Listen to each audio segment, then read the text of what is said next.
Hi, everybody. Welcome to FNS Wrestling Podcast, episode 230. That's pretty crazy, 230 episodes of this show. Going back to pandemic, you were a preteen. Now you are much a teen. In fact, one of the things I wanted to lead with was, and again, we're going to banter a bit before we get into talking about wrestling. There's timestamps. You can jump ahead to whatever you want. We'll talk about Deadline from last weekend. We'll talk about Dynamite. We'll talk about NXT. We'll talk about Raw. Maybe SmackDown a bit. I don't know. And I even watched a bit of TNA this week. But what I was going to say... we could preview main event. We might preview main event as well. Haven't decided. What I was going to say, the big news for you, and by association me, since you are my son, I think... DNA tester cell coming back. is that I think people that listen to this show can see the similarities in our opinions and thoughts on wrestling. I thought you were going to say like physical resemblance. I was like, physical resemblance? Don't Some people do. Most people do not. But most people don't. No, it's that your mother's side dominated the genes there a little bit. But you have been accepted to everywhere you applied for university, correct?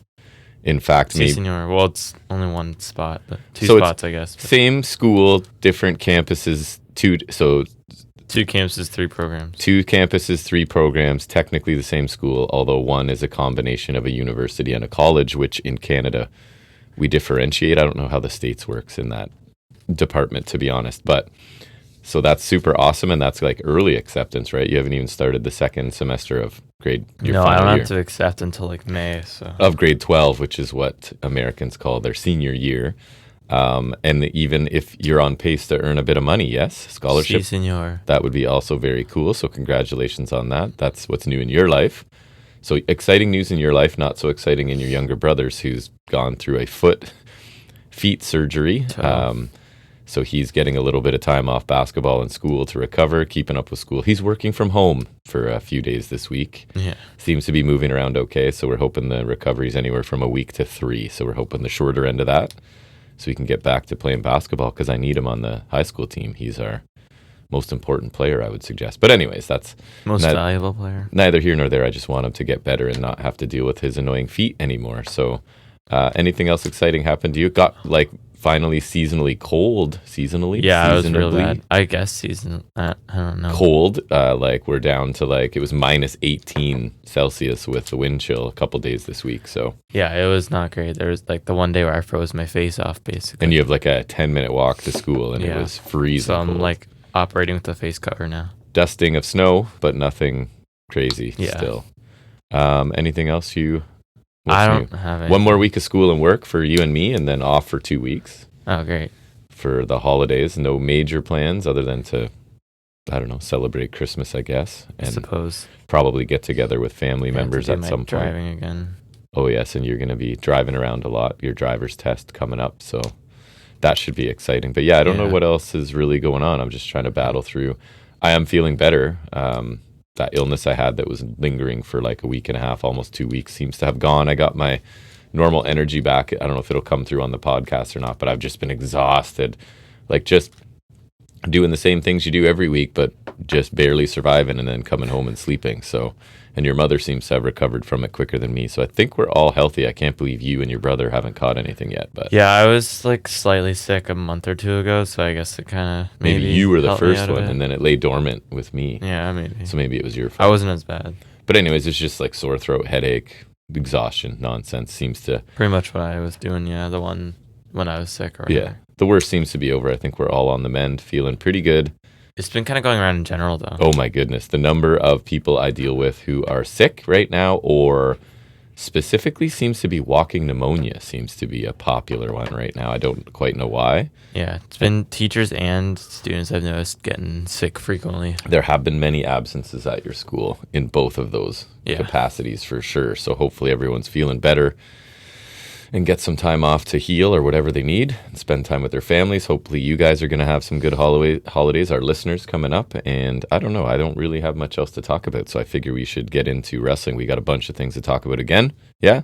No objections? Then we'll start that now. Our first segment is where we take a look at the past week's wrestling news and rumors.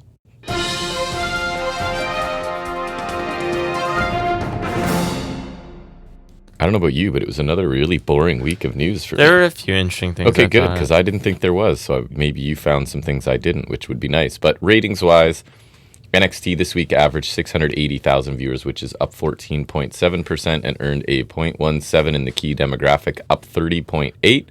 Second highest demo rating the show has done since mid-October. Very good numbers, better than Dynamite significantly again. It seems to be the trend right now. Dynamite was 594,000, holding pretty steady, up 1.4 from last week, and a .17, which was exactly the same. So I thought interesting for all of 2024 so far, to give you an idea of where we sit, Dynamite is averaging 0.23 demo rating, so way below that the last few weeks, and averaging 705,000 viewers in 2024, which is obviously we're way down under 600,000 right now. And in 2023, this is not a good trend I'm talking about here. 0.295 was the average demo rating in 2023, and 866,000 viewers. Remember, it used to touch like 900,000. Now we're lucky if it touches like 650,000. So a concerning trend, but we always say here they've locked up their TV money, right? So the TV contract is intact. These ratings and stuff don't bother me as much as if they were about to enter negotiations for TV stuff, but numbers are kind of down and seem to be staying down. So I don't know. I mean, it's when WWE doesn't suck, but it doesn't bode well for. And AEW, I would suggest, because that was kind of the appeal, right? I would suggest the storytelling on Dynamite has not been, and I'll talk about it when we talk about the show today. But yeah, so interesting ratings. You go ahead. I don't have. I thought this one was interesting because it's this whole thing that I had no idea about, and so I assume you haven't either. Do you know what WWE LFG is? LFG. I don't think I do. Legends and Future Greats. It's gonna premiere on A&E in early next year. So it's a show. No, I did not know. It's a competition. It sounds like Tough Enough to me. Okay. Undertaker, Booker T, Mickey James, and Bubba Dudley are coaches. Boy. Has in-ring matches. Elijah Holyfield made his debut apparently on the taping. I saw Son that. of Evander Holyfield. I did see that he was getting involved in the business. Yeah, so there's that. He looked like he's in great shape. I don't know from what I saw. And so it looks like it was taped in the CWC. Yeah. Anthony Luke also there. I don't know who the hell that is. But yeah, so like I was looking into it. It basically sounds like a Tough Enough type thing. So I guess this is their attempt at doing this again. And is there like a set reward of a contract, or I don't know. Actually, like one person? Like, I was trying to look it up, but I'm not 100% sure because it was mostly just the article about Holyfield, but like. And is that, do you think they're just creating content for Netflix, possibly, or? Here's something from WWE. I assume it's on Netflix. This is on A&E. Oh, it's on A&E. That's where like they do those Legends biography Right. Okay. The expansion of A&E and WWE today announced an expansion of its programming partnership, which will include the debut of WWE LFG, a new competition series that features in-ring matches along with behind-the-scenes look at rising talent, vying for a coveted WWE contract. There you go. But yeah, so it's basically Tough Enough, I think. Yeah. Maybe like less reality. I don't know. I don't really care. I'm not gonna watch it. I was just gonna say, are you gonna check it out? Not even a little bit. Neither. I'm not even gonna pretend that I'm going to. But we may provide updates in our news going forward if anything. There's anything interesting, but fat chance. Fat chance. I have some TNA news, I guess. They announced that Final Resolution that just happened and the tapings going forward in Atlanta are sold out. So I don't know how large the venue is. It looked decent size. Showed pretty well on camera. I did watch probably half of Final Resolution just before we came down here. But I'm happy for them, right? Like, just I don't really care. Selfishly, I like it because I want them to keep going and coming back to Toronto because I enjoy watching their shows live. I don't watch their product much on TV anymore, but I'll always check it out when it comes live, I think. Yeah. And to keep with TNA at Final Resolution, Miss Tessa Blanchard has returned. Yes, so there was like in the rumor mill the last couple of days, and it's just boom already. So I just watched that as well. I made it that far. So she came out in like a big puffy jacket and a balaclava. In hindsight, Jordynne Grace versus Rosemary is such a like clearly it was just there for this. Like it's not even like a match that's like they abandoned the match and never explained that anything. And like it's like why just stopped. Jordynne Grace would never be facing Rosemary under any other circumstances in a singles match on their pay-per-views. Like yes, and so. You said it best last night, I think. We just have to hope that this is like a Briscoe situation where they learned and grew from their previous issues because there's issues of her just being generally vile and possibly racist, right? So hopefully there's been some growth. Because she's really good. Oh my God. I think she's incredible. Even the beatdown of Jordan Grace. She's so much Her faster. finisher's cool too, the DET. I forgot that was pretty sweet. It's like a hammerlock one or whatever. Yeah. She's so much faster and impactful than a lot of women in a lot of companies. She does look like she's slimmed down somewhat, which I don't think she needed to at all. I'm not saying that. It's just she does. So I think she's a fantastic talent, and I really just hope that she's and grown. Also former world champion, which is the crazy part. And that's part of her thing is she's saying, because they tried to interview her backstage after her return, and she was basically saying like she put the company on the map or something along those lines, right? Technically not, because she was never in TNA. Right, but never stepped foot in TNA. She's awesome. Hopefully, as a person, she's made some adjustments because in ring wise, she's fantastic. So I was surprised she's actually come back. It's been like 4 years, I guess now. And that's sometimes all it takes. And that's what I worry about is even if she hasn't changed, as long as they put enough distance between it, they're like, people don't remember or whatever. But it takes a quick Google search in this day and age. As long as nothing else comes up, I know. Then we're fine. Because we call her Aunt Tessa because we've met her and had pictures taken with her. Saw her win the Knockouts title back in the day at TNA. So watched her win the title. Yeah, she's fantastic in the ring. So I'm hoping she's a fantasticer person than she was last time she was in the industry. Still more TNA.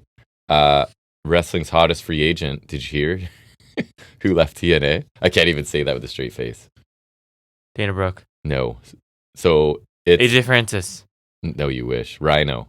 Done with TNA. No. So it concluded at the tapings in Atlanta that I was just mentioning being sold out.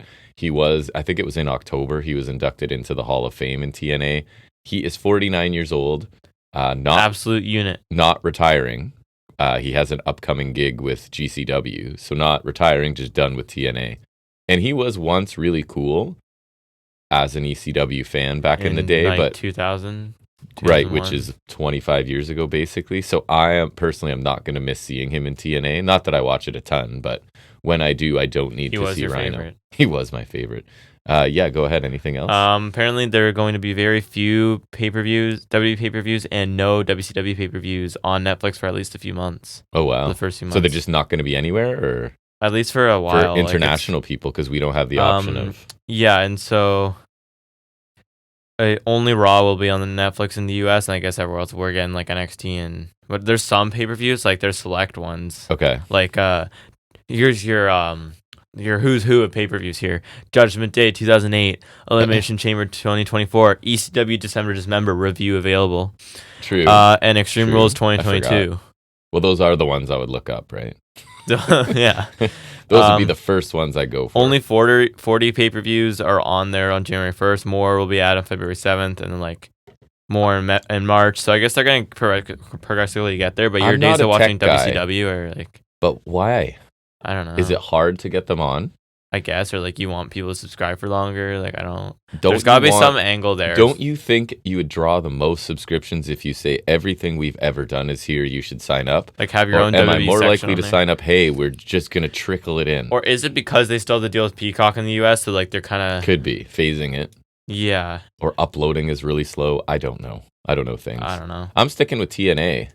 So there was a tag team match between PCO and Sami Callihan, who I haven't watched TNA in a while. Sami Callihan is bigger than he's ever been, I think. I noticed that too. I was telling you, he looks like a small... Are you talking about the 23 business? No, but I'd get to that when I talk about the show briefly.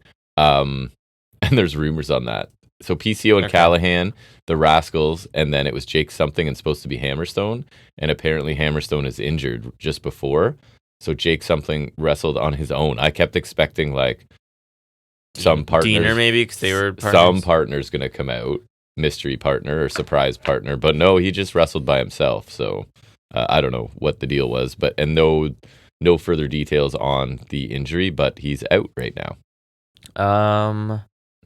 Bronson Reed's expected back in May or June next year, and then Jimmy Uso's expected back in January. May or June. Okay, so that's like 6 months. And I was telling you, Reed getting injured, he was supposed to face Rollins at main event, and so that got scrapped, and so then that sped up McIntyre coming back for a program with Sammy. Right, which I'm okay with. I don't mind that program or that match. McIntyre. Probably. I just saw him Claymore Jimmy on SmackDown because transfer window.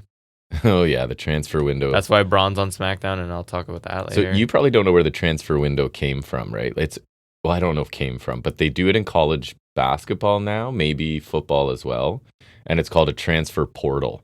So there's a certain time or whatever where people can be switching. So they went with that and just called it a window. It's basically just a wild card rule again. It is, and apparently but it's because it's like a soft draft. Netflix wants certain people, right? Yeah. So they're trying to create a way that the people Netflix want on, they can get them over there. Yeah, it's essentially a soft draft right now. Yes. Getting away from TNA into a bigger company, Ring of Honor. Just kidding. Athena, was she the longest champion ever of anything in Ring of Honor now, right? So she qualifies for Wrestle Dynasty International Women's Cup. She survived a 4-way qualifier on Ring of Honor Honor Club. Apparently, I'm seeing again, I didn't report it, but reports of, multiple networks want Ring of Honor. But anyways, can't imagine. I'm super happy for Athena, and the only reason I mention this and include it in news is because I think she should be mentioned as much as possible, because kind of AEW is doing her dirty. Like, I get that she's now the longest reigning champion in ROH history, but who cares? Who watches it? It's a company that barely exists, right? And I feel like she could be a top act on Dynamite right now. Yeah. If they wanted her to be. So seeing the She's women facing Billy Starks again on the next pay-per-view, which is kind of lame, but I feel like that's the payoff maybe. I guess. And just seeing the women they're pushing on Dynamite, like we're watching Anna Jay all the time right now. And I know Athena's a heel, and actually finally a good heel. There's no excuse for Anna Jay being on my TV. I don't understand. So Athena, free Athena would be my advice. Get her on weekly television. That people watch. Yes, thank you for clarifying that. Go ahead. I only have one Last more. one I had was that the rumor mill is saying the winner for the U.S. title tournament is going to be Chelsea Green. I saw you mentioned it, and I saw it today, and I forgot you had told me. It's Meechin and Chelsea Green. I mean, it is a mid-card title, to be fair, and they're both pretty mid-card. They are, but I guess it's just me. I always think of, like, why wouldn't you put it on somebody young who hasn't had opportunities? I would say you could put it on Stratton, but clearly she's destined for bigger things with the briefcase. I guess so, right? Because she lost to be a candidate. She lost to Meechin, which I think is still a questionable choice. And I think they're introducing, I don't think it's any coincidence, they're introducing both of these mid-card women's belts right before I have a feeling a whole bunch of NXT women are coming up. They have to, because SmackDown does, like, I was telling you, they barely have enough people for 2 belts. Like, they need to bolster these divisions. And NXT is, like, overflowing with talented women right now, I would suggest. We need to take out both Roxanne, main event and mid-card. Maybe Julia. No, Julia's winning the title. She's in a program take out right now. Vacker? I don't... Like, Vacker, sorry, Julia, Zarya, Well, who do you take up other than Roxanne? Could all go. But, like, some of them just got there. Sol Ruka, I bet you, will go quickly. I guess. I don't think Kalani should, but there's a chance. I complain about her later on today. Again. Rizzo's a layup. Obviously. Carly Bright. Rizzo and the Rizzler. Wrong company. Yeah. Too bad. Nikita Lyons off the back of that match. Oh my God. She's going to go up. Cora Jade's obviously got to follow. Roxanne. But, like, you could argue Lola Vice could go. Jada Parker's not far from being able to go. I think Jada Parker could get a belt, though, before she goes. I do, too. I love her. Love me some Jada Parker. I think they should just take Anna Jay. NXT women's division is bloated. Take for sure. Shotzi can go back up. Oh my God! Like, yes, we'll get there, but we don't need to add. Gigi Dolan's ready to be. Jasmine Nix to be released. JC Jane. This is sarcasm, people. So many picks here. It's hard to tell. Bring back Mandy Rose too. Absolutely. That's yeah. Yeah. Yes. Last thing I had is Luchasaurus. We like him, so I'm reporting he is doing... I saw that, too. I like how I say reporting like I'm a journalist. Although that's what you're going into school for, possibly, right? So I'm not reporting anything. I'm just... We're reporting, someone else reported it. Aggregating. Someone better than us. Someone who actually does it for a living. Someone who knows what they're doing. Someone who went to Trent at Durham. That Luchasaurus is doing much better. I saw it, too. I'm happy. Hasn't wrestled since late August, and he said, like, something double pneumonia. One pneumonia is not enough for him. He said something. Doubled up. I think he was quoted something like saying, like, AEW basically saved his life, so that's good. Yeah, he is thankful. This is the opposite end of the universe for, like, Phoenix talking about the... Considering Phoenix is blaming them for his issues. But I'm glad that it's kind of like, hey, I say Phoenix doesn't matter. Between Omega and Luchasaurus, that's basically two like life-saving incidents There right you go. there. So Phoenix can suck it. Even though we enjoy Phoenix. No, but- I love Phoenix, but I'm just saying. No, I'm happy he's doing better because I love Luchasaurus. I will die on the hill that Luchasaurus is awesome. He is awesome. And I think, also, he was in a great storyline. So I think the timing really sucked because and he got replaced with Kip Sabian. no problems with that. But Kip Sabian did make me chuckle this week. Yeah, he is amusing, but I don't know if that's the point of him. But I think he looks kind of cool, but like that's narrative wise, I don't think he's as not being presented very strongly. I would say and Nick Wayne, but they're not a dinosaur. So, but I'm glad Luchasaurus is doing better. I love him. I think he's cool. He is cool. He's one of the more unique big men out there, and so I always love that. Yep. I guess that's wrapping up news. You said that was your last one. So now we'll go back in our time machine with some ice cold takes on a PLE from last week. We're going to discuss a little bit of NXT Deadline.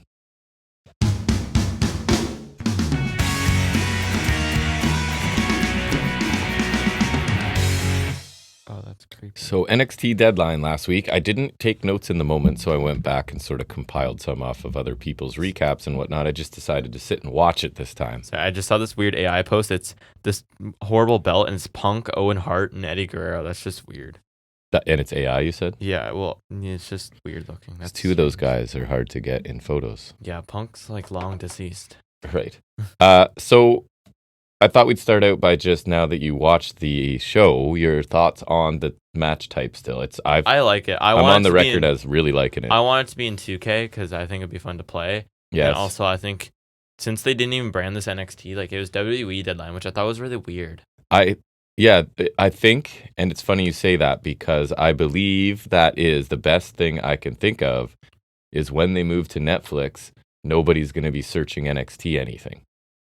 But people will be searching WWE. That's true. So they want these things to pop up, right? Yeah. And it is just another WWE NXT. It is just another show. They're saying it's not a different brand, so it is. It is a WWE product. I think it's weird. I don't love that choice, but whatever. I really like these matches. I think they should not to like. I don't want them to take everything from NXT. Me either. But like, it would be such a better concept on the main roster just with the better talent. Like, I'm not even saying these matches are bad because NXT has good talent. I think they made good picks for these matches. I'm just saying on main roster, I think it would be so much better just because the just the quality of talent. Like having guys like Rollins or Zayn or not Jey Uso or Drew McIntyre, Mello in there. I guess Mello was in one. He was in the first one. But like Kevin Owens, guys like that, I think would be really good. Putting Breaker back in one on main roster would be really good. I like Kaiser. I like the length of them, and you can put a men's and a women's on the same PLE, and it's not like we just had War Games, and those are like 40 plus minutes. Yeah. These, it's 25 minutes. These are probably like the same length as the Bloodline match combined. Yes. The Bloodline was 40 something, right? So I don't know. I really like it. There's no obstructions with the cage. And it forces them to go longer than 15 minutes on here. And so I don't know. I really like the concept. It's grown on me, and they're only. I still don't love the name, but I don't mind the match is. The name isn't as bad as I thought it was initially, but it's still not great. I like the concept though. And they're probably going to get better at running them as well, right? As people get more experience with it. I thought both of the ones on this show, not to spoil my thoughts, but they were executed really well. I liked one better than the other, but I thought both were very good. So the first one, the opening match, was the Men's Iron Survivor Challenge. And of course, it's for number one contender for NXT Championship. You've got Javon Evans, Wesley, Nathan Fraser, Ethan Page, and a mystery edition because Eddie Thorpe got attacked and taken out on NXT. So we don't know who that is until they make their entrance. And the first two to start out are Wesley and Javon Evans, which I think is a pretty smart choice. A lot smarter than, let's say, Nia Jax starting out. Yeah. In a lengthy multi-person match. Nia Jax to start the Rumble, even though she's a champion, ? So these two guys are flying around, obviously, doing what they do. And near the end of their 5 minutes, Wesley rolls up Evans with his feet up on the ropes. At least with the Rumble, the match starts right away, Yes. Yeah, exactly. Right away. So this is going to further an issue with them. And then there's a backstage segment after this, too, where Wesley doesn't think that Javon took the loss hard enough, right? So it's going to come to a head sort of on the episode of NXT. So this was a good way to further that. Good action to start. So Evans off to the penalty box. Lee is up 1-0, right? Fraser is the third person in.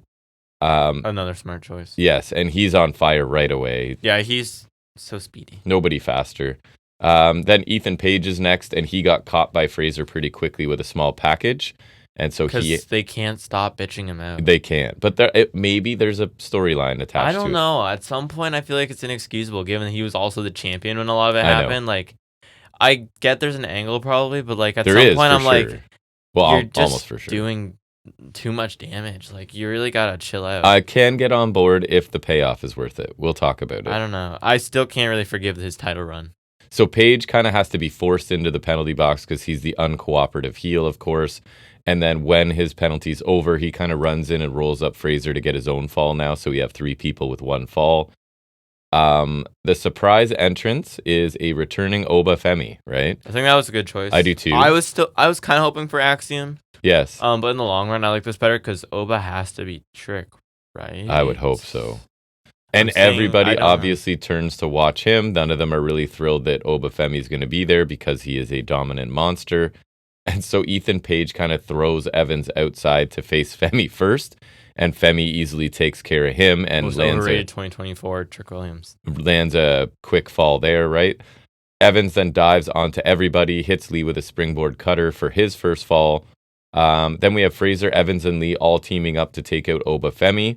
And then Page kind of sneaks in and rolls up Femi to pick up a pinfall there. Evans catches Page with a crucifix pin, forcing Ego into the penalty box, and Femi is still in there. And Page does a great job of like really not wanting. Yeah, his acting was pretty good here. And what is Femi? Femi, you can hear him through say, "Bring him to me" or something like that. Yeah. Was really cool too.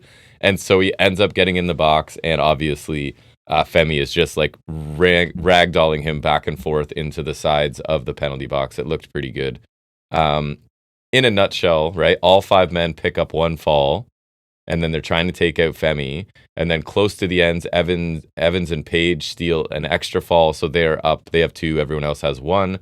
And then the finish comes when Oba Femi just double choke slams Fraser and Lee right at the last second. Kind of anticlimactically. That's my only major complaint about this match. I thought the same thing.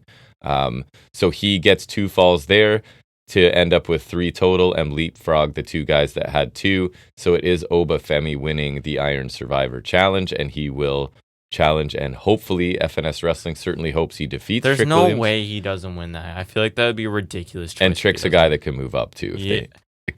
I'm not saying he's ready. But yeah, if he has better talent to work with, maybe. That's the thing we've talked about with him. Even still, like when matches looked like Mello, he still wasn't great. I thought like the only time he looked really good was Dragunov. I know. That's Dragunov. And everyone's going to look good with Dragunov. If you don't look good with Dragunov, you got something wrong with you. Yes. And like I said, later, Lee and Evans are backstage brawling because Evans was kind of like, oh, what else? I lost, but and then Lee thinks that's a terrible attitude to have. So they're at odds. And they're the same race. And then Page indicated that he didn't know what he would do after taking a loss in such a close match once again. So taking another loss. He's sort of questioning things at this point. That would carry on NXT, the show as well. Boy, would it.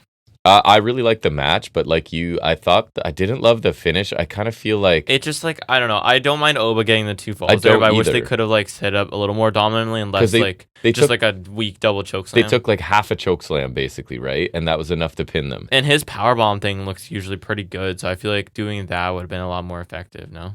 Yeah, I think so too. But lots of good action, and including Femi does make sense. It's a nice way to have him return. I do think that's a good choice. Yeah.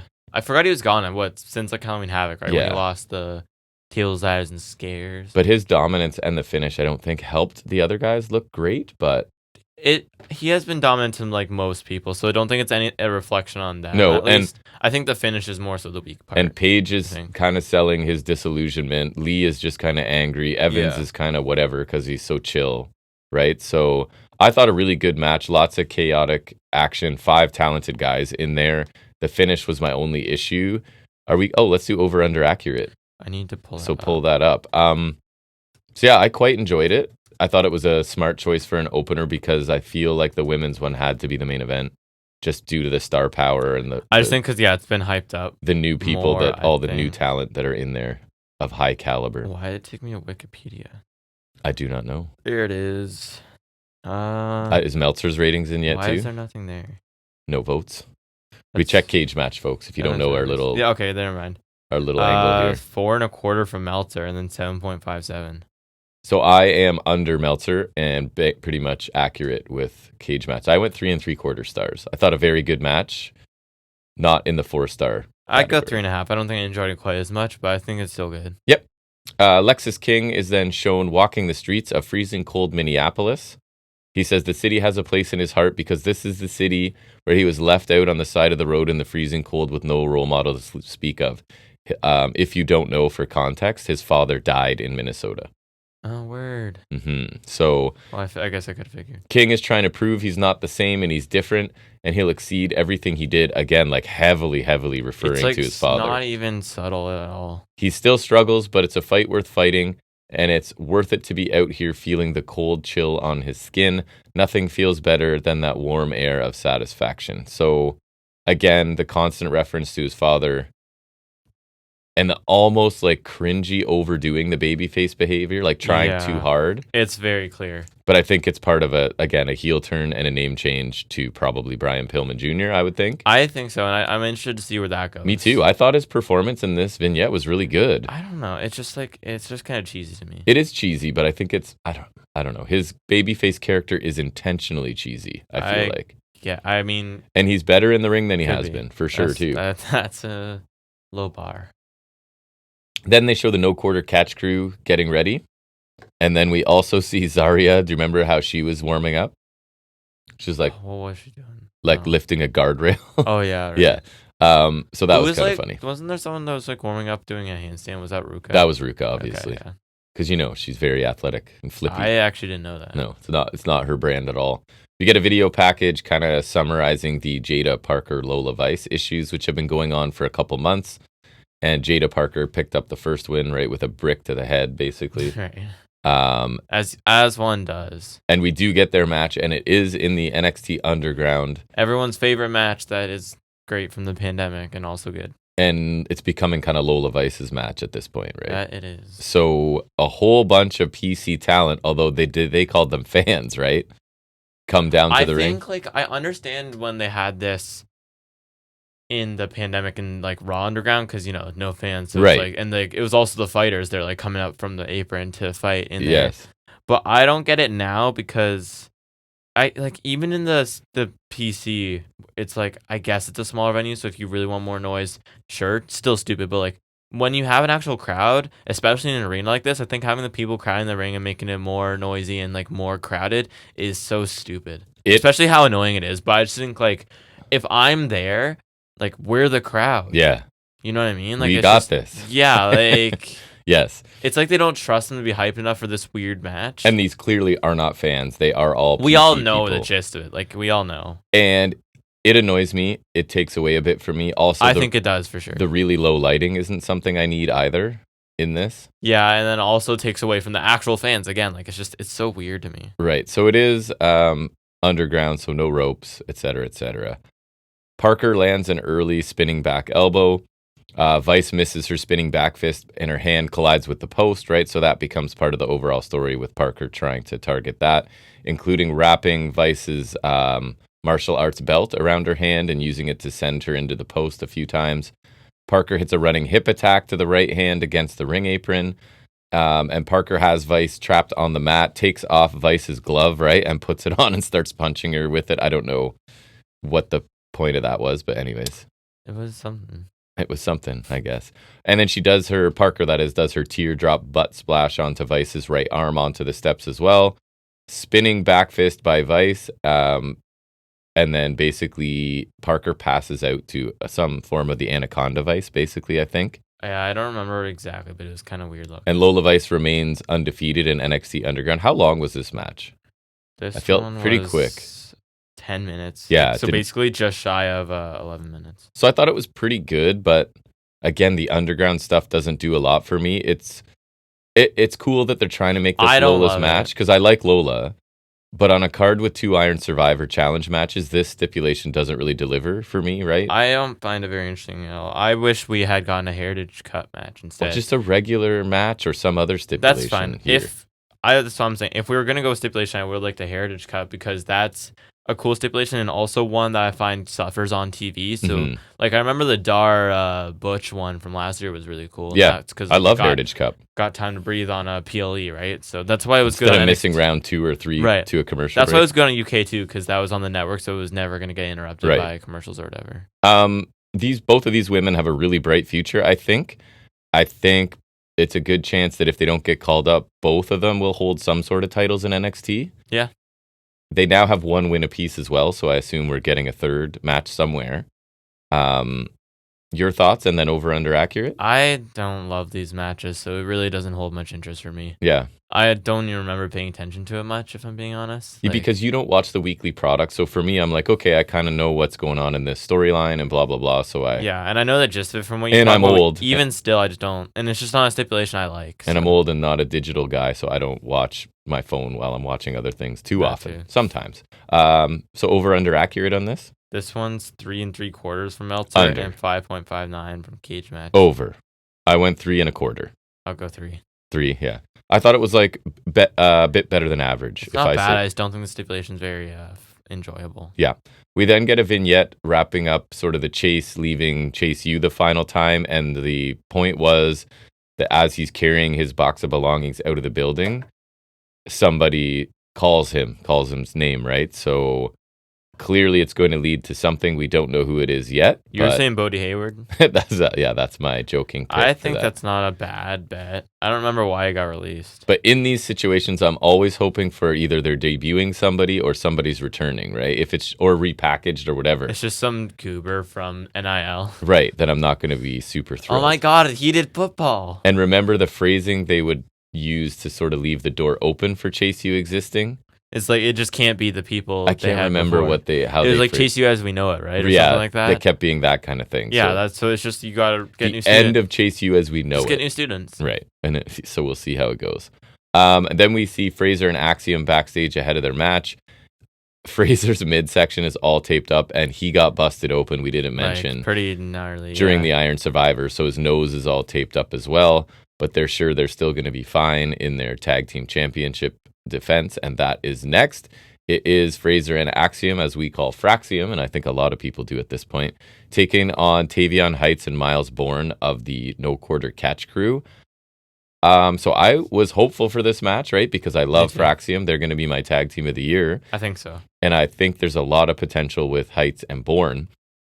And to get into this match, Heights and Bourne won a battle royal to earn the shot. So that's kind of the extent of the story going into this. So Fraser, for whatever reason, decides to start the match, even though he's been sort of beaten up pretty badly, and then he tags out kind of quickly. And then Nima and Price come down, right, to watch the action. And I thought that was weird, people. And then they just took the dive. I thought that was so dumb. Yes. So Heights suplexed Fraser over the top onto OTM, right? And that's basically the whole reason. I thought that was so stupid. Like, why wouldn't you just suplex him onto the other guy and like... They like to have a safe pile now. One guy's not enough as a base. I don't know. I don't know. It was dumb. So Fraser's still selling all of his injuries, but he hits a somersault plancha followed by a 450 splash on Heights for a near fall, I think. No Quarter Catch crew hit like a drop kick powerbomb combination on Fraser. That was pretty nice. It was. Was it their Doomsday? Was that what they're talking about here? There's a Doomsday thing, wasn't there, as well? This is just like standing, though. Like Bourne just has like the Randy Orton dropkick. Axiom had to break up the pin attempt. He is very Orton. It's almost intentional at this point, it feels like. It's there. Axiom accidentally dropkicks Fraser and takes an impressive DDT TKO combination. That I really like. But manages to kick out. Axiom catches Heights with a Canadian Destroyer and a roll-up and rolls up Bourne in a small package for the 3 count to win. And I left out a lot of details of this match because it was pretty crazy. I thought this match was awesome. I really enjoyed it. It was my favorite match on the show. I enjoyed it, yeah. Awesome match. Fraxium continued to add evidence that they're one of the best tag teams in the world right now. Yeah, I wish they were in AEW because they would be bananas. They're so fun. Not only are they amazing in ring, but they're telling a story while they're wrestling. Because there was a miscommunication, right? There always is. I think this time Axiom drop kicked him from the ropes. Yeah, I think that's right. He Fraser got pulled into the way or whatever. And I thought this really elevated Heights and Bourne as well. I thought Heights specifically looked really impressive, throwing people around. And it's weird because their background, both of them, is amateur wrestling. But I feel like Heights' style is different. So much more though, yeah. It feels like Heights is an amateur wrestler and Bourne is more like a WWE product. You know what I mean? Yeah. And I don't mean that in Like a bad Orton. way. Like Orton, yeah.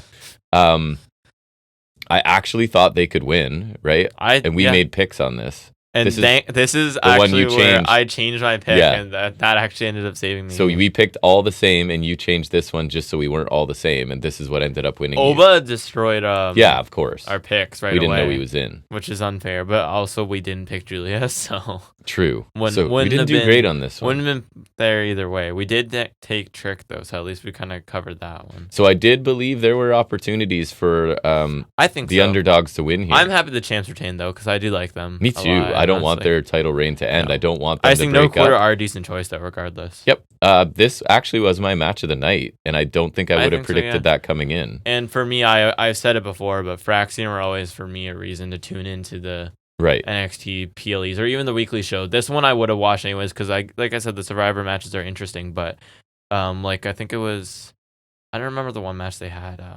Not Heatwave because we were there obviously, but it might have been maybe it's the Wolf Dogs one. But like their matches are the ones I would check out because they're just the most fun to watch and they're just great together. And I think add to the fact that we are really, really deprived of any sort of high profile tag team matches in this company. Yeah, especially this company, but even in general, I think AEW is kind of there sometimes, but they need to pick it up a bit too. They do, for sure. So I thought this match was awesome. What for over under accurate? What do we got? It's 4 3/4 from Meltzer. Wow. Under. 8.11 from Cage Match. Meltzer loved that. I'm actually over. I went 4 1/4. I thought this match was awesome. I'll agree with that. Yeah, I really liked it. Awesome, especially for match. NXT. This is.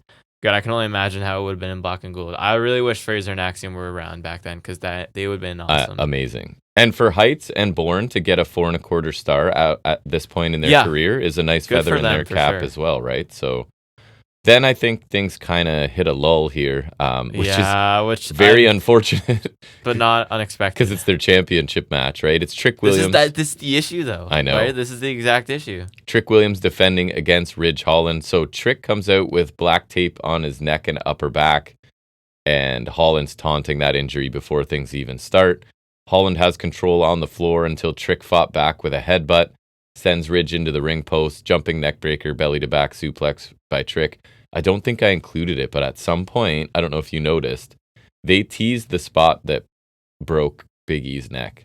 They teased the Holland belly-to-belly overhead on the floor. I mean, I'm sure Big E was okay with it, but still, I don't like that. That's questionable. Trick went for a trick shot. Ridge avoided it. Ridge countered into a powerbomb.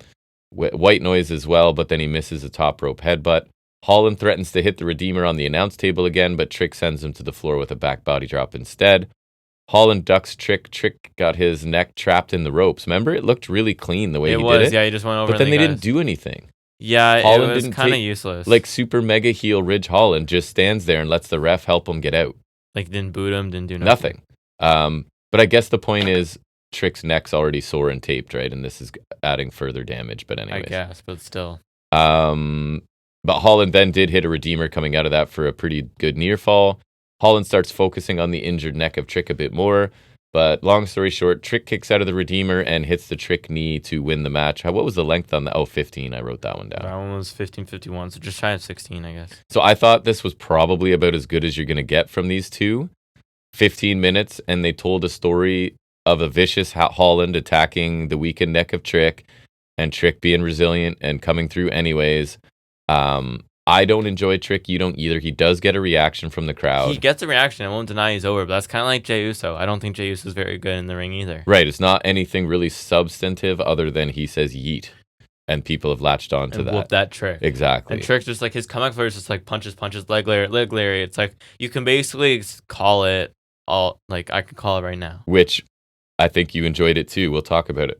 Because you actually saw it. Eddie Thorpe kind of touches on these things in a promo on NXT, which I quite enjoyed. Kind of cooked him. He did, and I thought it was pretty much true. Yeah. Holland was fine as the like vicious heel here. Holland's not like bad. It's just like He's never going to have a good match opposite Trick, right? So I just don't think it was great. So that's kind of what I was saying, is that like the ceiling for these two guys isn't very high, but I think they got pretty close to that ceiling, which is kind of a backhanded compliment.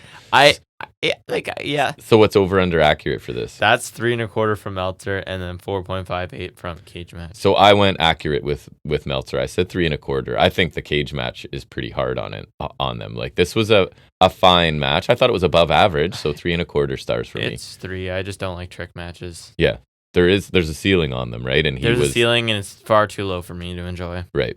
Then we get Ethan Page backstage saying it took him 4 matches to become NXT champion, and that he turned NXT into NXME, and then he says he dropped the ball again. It took him 18 years to get to win the championship and 18 years to figure out that he now has no clue how to get back there, and he sort of walks away frustrated. Wasn't he like wheeling his suitcase through the parking lot still in his gear, which I thought looked kind of funny? Couldn't be bothered to even get changed. So he's sad, basically. He is sad. And hopefully, again, the payoff is worth it, because if not, if it's just like he's gone, then I'm going to be annoyed. Yeah.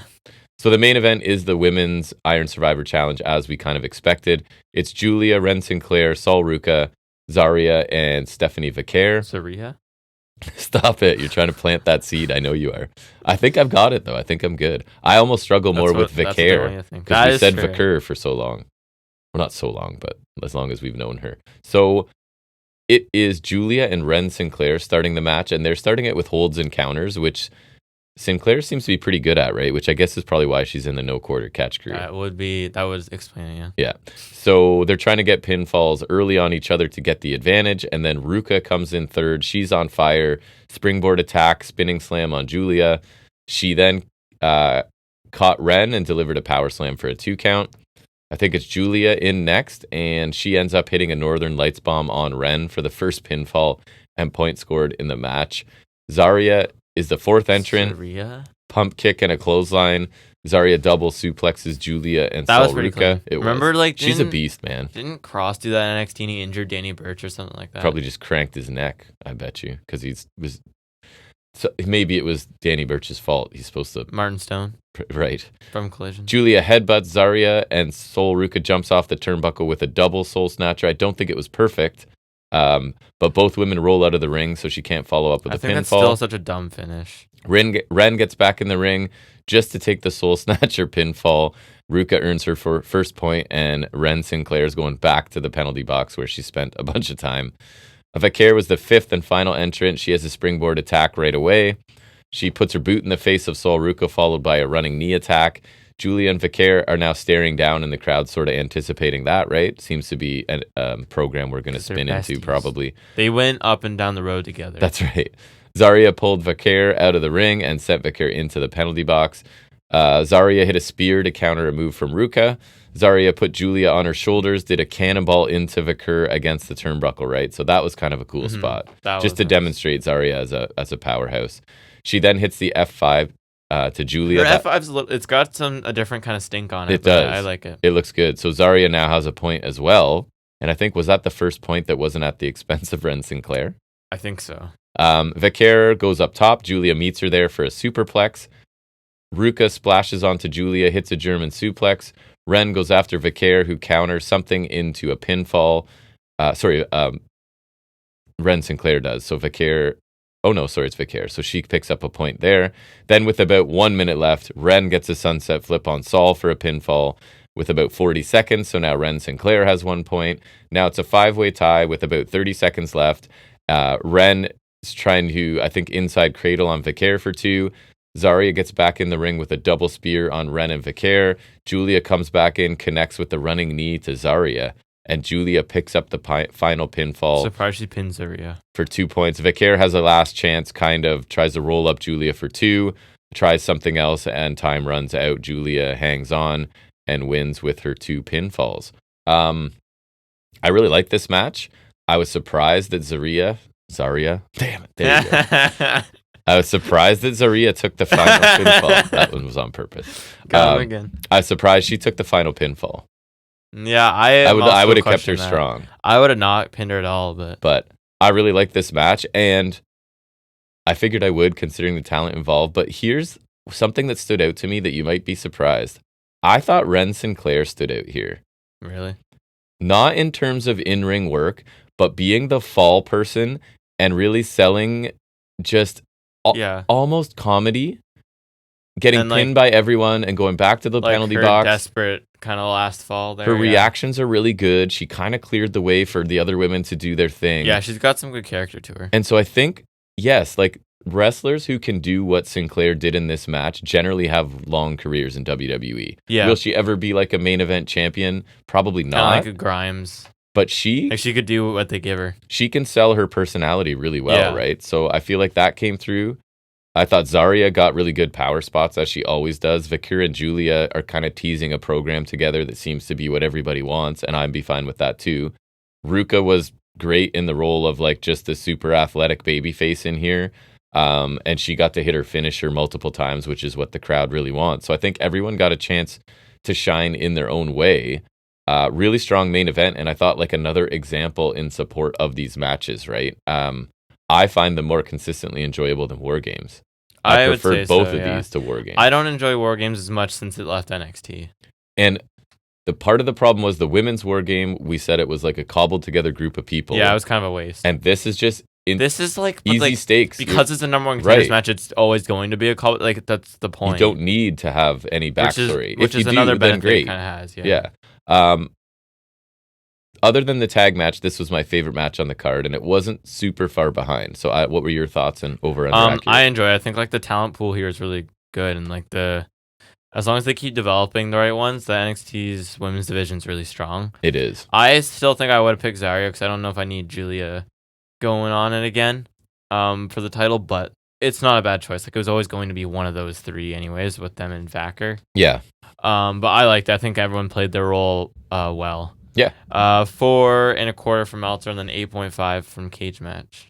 So I'm under both of those. I said 4 stars, but they both went 4 1/4. I'd go 4, yeah. I liked it. I thought it was really good. I was hoping it would be a match of the year candidate. I don't know, maybe it's been when I go back and look, it might have been a soft year for women's matches, so maybe it still sneaks in as a nominee, but I was hoping for like a 4.5 star, easily a nominee type thing. It didn't quite get there, but I did really enjoy it. My favorite match is still the street fight with Statlander and Willow. It was really good. You're right. I kind of forgot about that.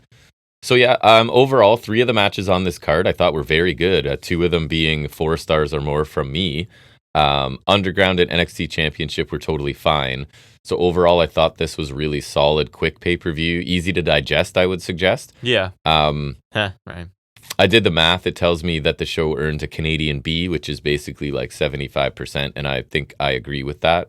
So I will agree with the math and say that it was a B pay-per-view for me. I agree with that because I liked the majority of the matches, which were the book-ending Survivor matches, and the tag matches really strong as well. Ridge and the other 2 matches I really honestly didn't like.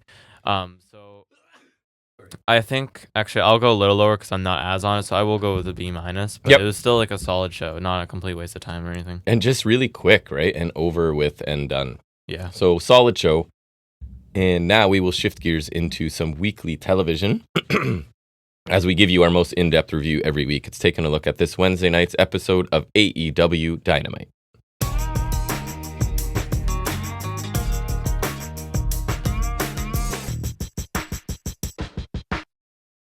Your turn to talk. I'll finish my coffee.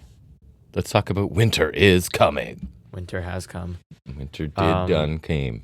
Yeah, this is probably my favorite of the TV specials because there's notable things that have happened on this. Although the only thing I ever go back to is Moxley losing the title to Omega, and I guess that was Sting debuting too. I was going to say, you also love Sting debuting. It was important to you. But I don't know. It's been my favorite one because I feel like it's the first one that I really remember like being a big deal. I did hear good news from Sting for you and me. He said there's like no chance he's wrestling again. Like, he's done. It would have to be like, otherwise it'd be like, it'd run the risk of looking as dumb as Flair. Oh my God. Right, like. Yeah. Nobody wants that. Flair's last match. Although, you know what? Flair's such a dirtbag that he kind of deserves to have that be in the lingering memory, I think. Yeah. Whereas Sting, no one wants to remember that. Sting, we don't enjoy, but like, I don't think he's a horrible person from what I understand. Bad dude or anything, no. Let's let him go out on top. I like this. They had the graphics on the stage and whatever. Like, I thought it looked really cool. I wish they had the ring apron dressed up too, because it's just kind of the regular one. Yeah. So I feel like, it was, the stage at least was different, like Tron wise, because I feel like they slacked on that last year, I think. You would know. Some years they'd slack on that. Anyway, so we kick off with Moxley and Pac of the Death Riders taking on Orange Cassidy and my boy Switchblade Jay White. Mox and Pac try to jump Cassidy and White early on, and a brawl breaks out. White and Mox pair off, as do Cassidy and Pac, then that kind of switches. The match ends up starting. We get a chop exchange with White and Mox. They're hitting each other pretty hard. DDT to Pac, another just beautiful sell. I did notice early on that Cassidy blind tagged himself, and I thought I caught a glimpse of White being a bit annoyed. And I'm like, yes, heel, both go. Doing that. I'm okay with White as a face right now. I feel like I am okay with it. He's better as a heel. He is better as a heel, but he's done surprisingly well, I think. So I'm willing to like kind of wait. And babyface him seems like they're kind of making his finisher like the RKO out of nowhere, and I think that works finishes people in any regard, even if it's a heel. Like, yeah, I like putting over the Blade Runner as a one and done. Yep. Dragon Screw to Pac from White. Cassie Hot Tech Flurry, another wild DDT cell from Pac as usual. Tilt roll DDT to Mox from Cassie, then he goes for one on Pac. Pac blocks it. Stun Dog Millionaire counter from Cassie. White comes in with a half-ass suplex to follow up on Pac. The finish comes in Yuda's distracting the ref for Shafir to interfere. Okay. But Cassie pushes her away. Orange punch to Yuta. One for Mox is incoming, but Hangman Page runs in and attacks Mox with DQ. He beats up Hangman, then starts brawling with Cassidy. White attacks Hangman, takes an invert orange punch for Cassidy. It's an orange punch to Hangman, then a Blade Runner on Cassidy. They're all down. And Mox and the Death Rider decide to take advantage and jump back in and take them all out. Yeah. So we talked about it in the moment, and I still am I'm losing a bit of interest in Death Riders. Their goals and motivations aren't super clear. I know they started out saying like they had goals, but it's starting to annoy me a bit each week. They're starting to feel like kind of a generic heel stable made up of cool wrestlers who are causing chaos because they're evil, rather than like it started out being people are dropping the ball or aren't stepping up or are whatever it was. And I don't feel people like have been stepping up. So they revisit that. So I don't know, man. It's if their thing is young talent aren't rising up or general complacency, whatever, then I would love them to call out specific people and offer me evidence of that instead of like just this generalizations of like people are doing this or not doing this. Call somebody out. Give me an example that I may have forgotten because I don't remember anything, right? Even if it's mostly heel logic, just give me something. I feel like they're just kind of jumping from target to target without any real explanation at this point. Like, what are you mad at Orange Cassidy because he didn't step up? That's not his whole brand is I don't do things, right? So I guess that's why they're mad at him. But and I also, guess he was Mox with Cassidy. He is lazy, but he's lazy and he doesn't go for any. And he's stopping him from getting his goals, and I guess that he did push Cassidy to go for the title and try to take it from him. So I guess that was the goal, but then it was like, where does he go from there? Right. And why aren't you saying like now this person's been sort of slacking and here's my evidence? Anyways, still really good action. The crowd's really into the match and behind the baby faces, so that's fine. I think an interesting way to go would be like, because remember Brody King was talking about Darby Allin taking AEW for granted. I think that's a way you could go because like Darby with the Death Wish, he's just like kind of. He takes AEW for granted, and maybe Mox could be like, you should be more. You say you're appreciative of this place, but then you're going out here trying to kill yourself. Right. So like that could be something you go for. Exactly. Like give me things like that, and move from person to person, and have a reason why. I'm not sure who else they could go for, but they could always find a way. I think like their logic makes sense, and it has worked for me, and it has made people step up. Like Garcia's kind of in the wake of that, he kind of started to get more aggressive, and he went for the Perry's title, and he won that. Private Party kind of started amping up after Mox hammered his hand, and then they won belts, and Cassie stepped up. So like it has made sense. So they need to kind of shift as they're moving forward. Like, I'm not out on it. No, you're more in than I am. I still like it, and I think it's made sense so far. It's kind of like they do need to do what you're saying. Their vision needs to be clarified a little bit. And I think so far it's made sense. And if you are here to sort of take out AEW, it also disconnects me a bit that like 3/4 of the roster don't care, don't even acknowledge that it's happening, sort of thing. But anyways, this went from brawling to start, super high pace with big moves, one after the other, and then I thought things were really picking up, and Paige came in to cause the DQ. And I guess the point is Mox is creating chaos and forcing everyone to fight everyone. And the goal is to break AEW apart for whatever reason. Again, I would love that to be sort of zoomed in on a little bit. And is Hangman a face now? No. No? Okay, good, because if so, I put like it's not quite a Statlander turn, but it's in that direction. I think like, well, he's obviously the heel because he's still okay. He's still insane cowboy guy, but like he's likable in the face of Death Riders beating up everybody. You know what I mean? I guess he hasn't burned anyone's house recently, so right. like, I guess it's like I don't know. I feel like he's kind of at best a tweener. And I was just loving Ultra Mega Heel Hangman, though. Like, I kind of like him in that role quite a bit. I think you kind of have to dilute it if you're bringing him up to main event scene. I think it's fine if he's going for the belt. But then, to be fair, I was talking to you as well. I think one of the main problems with AEW now is they have all of these heel things going on, and we don't have, like, a company baby face. Do you know what I mean? I think it's going to be Darby, and I think it could be Ospreay. But we need some other options. I agree. Which is, again, another reason why I'm kind of okay with Switchblade being a face right now. Yeah. Because he's good at it. Yeah. So while it's not my preferred role for him, I think he's still good enough to like be a strong face for them, right? I guess I would even argue for a mid-card face, Bandito coming back is pretty good. Love Bandito. And we'll get there. Because like I don't want it to be for a while, but he could beat Takeshita. Because you've got these super heel factions of Death Riders and Hurt Syndicate and Callis family, and there's even LFI. There's nobody really like... And I'm not saying that I like him at all. The only babyface faction I can think of is like the Conglomeration. I'm not saying I like him at all, but at least WWE has like Cody Rhodes. Do you know what I mean? He is your crown jewel babyface. No pun intended. And I don't think AEW really has that. And I think it should be Ospreay, and that they can get there with Ospreay. Yeah. I think it's and I hope they do. But I do think they need to have some work to get there. Because like Ospreay, Darby, I think Cassidy's obviously a strong babyface for them. He is. But he's not going to be winning the title, I think. No. So that's the issue. I think Ospreay and Darby, he's a notch below that. Switchblade even, absolutely should be and will be winning the title. Yes. But like, I don't know. I do agree. We need someone. There's some candidates. It's just they kind of need to be boosted up. And I think that's hopefully what this Death Rider story will do for Darby. And that's what I've been pitching since the beginning. And I still believe that's going to happen. Like I still way prefer your booking of like Darby's not here right now on TV every week in matches. I don't dislike the story but that they've been doing, but I do dislike the Darby part of it. I think Darby should have been as you wanted. It was a layup. Watching this tournament from the rafters. Yeah, and watching the Death tournament, Rider. watching the chaos, watching everybody get mauled and just feeling helpless. Like, because he got bitched out by Kaya. Like, he got murdered. And commentary kind of questioning, like, why is he not doing anything? Is he just letting the Death Riders Is it a little derivative? Sure, but I think it would have worked 100%. There's nothing new in wrestling anymore. So guess what? You sort of do a modern take on Especially because they were already so obsessed with making him, like, Sting Jr. Right. So, like, really, is it that much of a big deal? No, and it would make total sense because he's super tight with Uncle Sting. And yeah, I think they really missed a chance. I think they dropped the ball with that. I'm still not out on this, but they definitely dropped the ball with the Darby aspect of this. Because, like, I'm okay with him being in the tournament because I like Darby. I think he's good and he'll have good matches. But I think it kind of killed the idea we had. Mm-hmm. So, yes, I'm disappointed with that. But back to the point, I thought it was a solid opener. I like everyone in this match a lot. 3 of my favorites, and Orange Cassidy.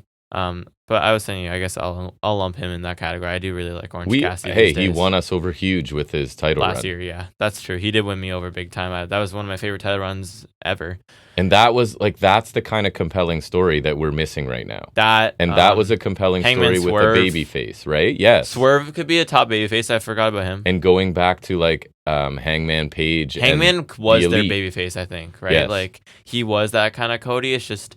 Unfortunately, he's really good at being a heel. Those are the stories we're kind of missing. Yeah, I agree. It's been some months since Swerve and Hangman reached his peak, and I think we're kind of searching for that. I think the Ospreay Fletcher feud was really good. It was. But I think that was like it was really good. But I do think it's still a notch below those all-time stories, and I think we're still searching for something like that. We can't always. That's exactly it. We're just waiting for something. I would even argue last year I really, really enjoyed Blackpool versus the Elite. Remember? Yep. Because that kind of stemmed from the Elite saga, so it was kind of like a branch of that, and so I really enjoyed that for a more recent one as well. We need that story where we're looking forward, like, oh man, Dynamite's gonna. And that's what Death Riders was. Started out with that for sure. And I think on some levels it still is, but it's definitely even for me not as exciting as it initially was. Because I remember I was excited every week. They're like, "What the hell is Moxley talking about?" You know what I mean? That kind of stuff. I agree. And so I do definitely think we're missing that, and we can't always be in this grace period. No, but I feel like more often than not we haven't been, and so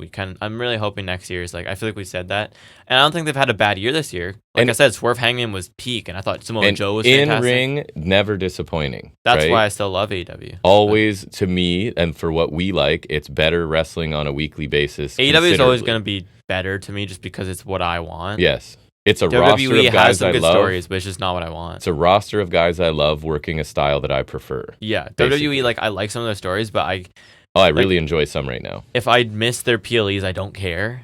And if I miss their like matches, I don't care. That's the thing. I watch Raw every week right now because it's 2 hours and easier to digest than usual. But it's like I could just tune in for a couple of their stories and not worry about the matches and move on because the matches is almost never one. The matches are never the majority of the show, and that's what it is with AEW, and that's one of the things I kind of like. Yeah, they could cut back a bit and do some more stories, and I'd be fine with it. But Raw is just not enough wrestling. I agree. But White's always stellar. I just like he's cerebral, and I love him. He's just great. He plays really well off of Pac. They have some good chemistry. But I also kind of liked his work against Moxley. Like they seem to work well together as well. Cassidy works well with both Pac and Moxley. We know that, so that was good. He provided a good boost in the match in terms of energy and the hot tag.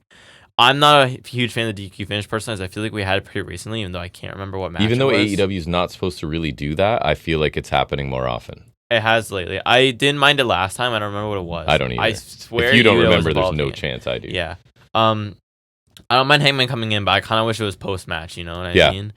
Like, maybe Death Riders try to attack Switchblade and Cassidy, fight them off after the match. Hangman, or he's about to hit the orange punch like he was here. Mm-hmm. Hangman attacks Moxley, but it's after the match. We could still get a finish. I don't really care. Like, Cassidy could roll up Pac or something, Yeah. right? Hey, how dare you? It's my boy. It's kind of why he's there, I know. Yeah. Unfortunately. But anyways, I don't mind him here as we've been telling the story of multiple dudes after Moxley. I just wish that we had a satisfactory ending to the match. I thought commentary did a decent job of discussing Mox's motives. I think it was Nigel who said Mox wants everyone to fight for their spot and not be so lackadaisical about it, which I thought was a good way of putting it. And like, it still requires some specifics, like you said, but I do think commentary were doing a decent job of like trying to help it out. Yeah, and I think when we get there, Darby actually tried to help it out. I think Darby does a really good job, and I do want to praise him later. I was saying to compare it to something we were complaining about earlier was the Malachi Black Adam Copeland feud leading up to the barbed wire cage match, where it was like Black had this really cool point, and one that I actually agreed with. Like Edge pretends to be this, have to be here better, and he's like trying to help the young guys, but he's really this sadistic guy underneath, and it's true. If he had given examples. Yes. Like the I Quit match with Christian, or obviously WWE examples were off the table, but even in AEW we were saying there was a couple examples that they could have run with. So I think it's kind of suffering from that. I thought that one was a little more plot hole. This one I'm still kind of waiting and seeing, but it's just worth noting the similarities there. I think Mox's logic does make sense, and it has worked. It's just could work he needs better. to justify why he's still angry, even though some people have been stepping up, Right. But as I've said, I'm really excited for this 4-way. For my favorite dudes, and it should be really awesome. Yeah. I'm really excited, and I feel like we don't get multi-man title matches for singles titles a lot. Like, no, we did get the international triple threat recently, which was awesome, but it doesn't happen a lot, especially for the world title. I remember we were there for the Pillars 4-way, weren't we? Was that at something? What 4-way did we see? That was the international one. That was Sabre, Shibata, Garcia. Oh yeah, Cassie. that's right. That one was really good too. That was good. I actually did forget about that one. So that one's good. We also had Joe Hangman Swerve this year, which was pretty good. Mm-hmm. Bring me Samoa Joe. Yeah. He could come in as an awesome babyface. Yeah. He does everything well. He's my pick right now for most underrated. He is very underrated. I think just He's incredible. Based on the work he did this year, and the more I think about it, the more perfect his title run was. Although a very flimsy wall has taken him out for a very long time. Yeah. Anyways, next we get a Bandito vignette. It's those Western dudes from last week. They're going after Bandito because he's the wanted man, and one asks if it's going to be the easy way to the hard way. Bandito takes them all with like some wrestling stuff or whatever. I thought this was awesome. And the tone of this is kind of wacky, right? It's kind of wacky. It's a little cheesy, but it's different, and it perfectly suits Bandito, and it makes him look like a badass, and it just was so cool. And it feels like they put some actual effort into him. Right. I'm just really happy with that. So I just hope he's still as sick as he was when we last saw him. And I feel like he will be. But just I thought this was really cool. Yeah. Just stylized to him. And I really like that. And it's kind of like harkens back to like Lucha Underground, but in the Wild Wild West. And they found, because Bandito doesn't really speak, so I appreciate that they sat down and found a way to build this guy up. Yeah. So his return isn't just, he's back and in a match. So this leads me to believe that they're going to do something with him, which they should because he's freaking awesome. Absolutely. I wish he was in the C2, but I do kind of like this. Any extra attention they give him before he's back, I think is a great. And I same thing. Like the tone of this is different from everything else.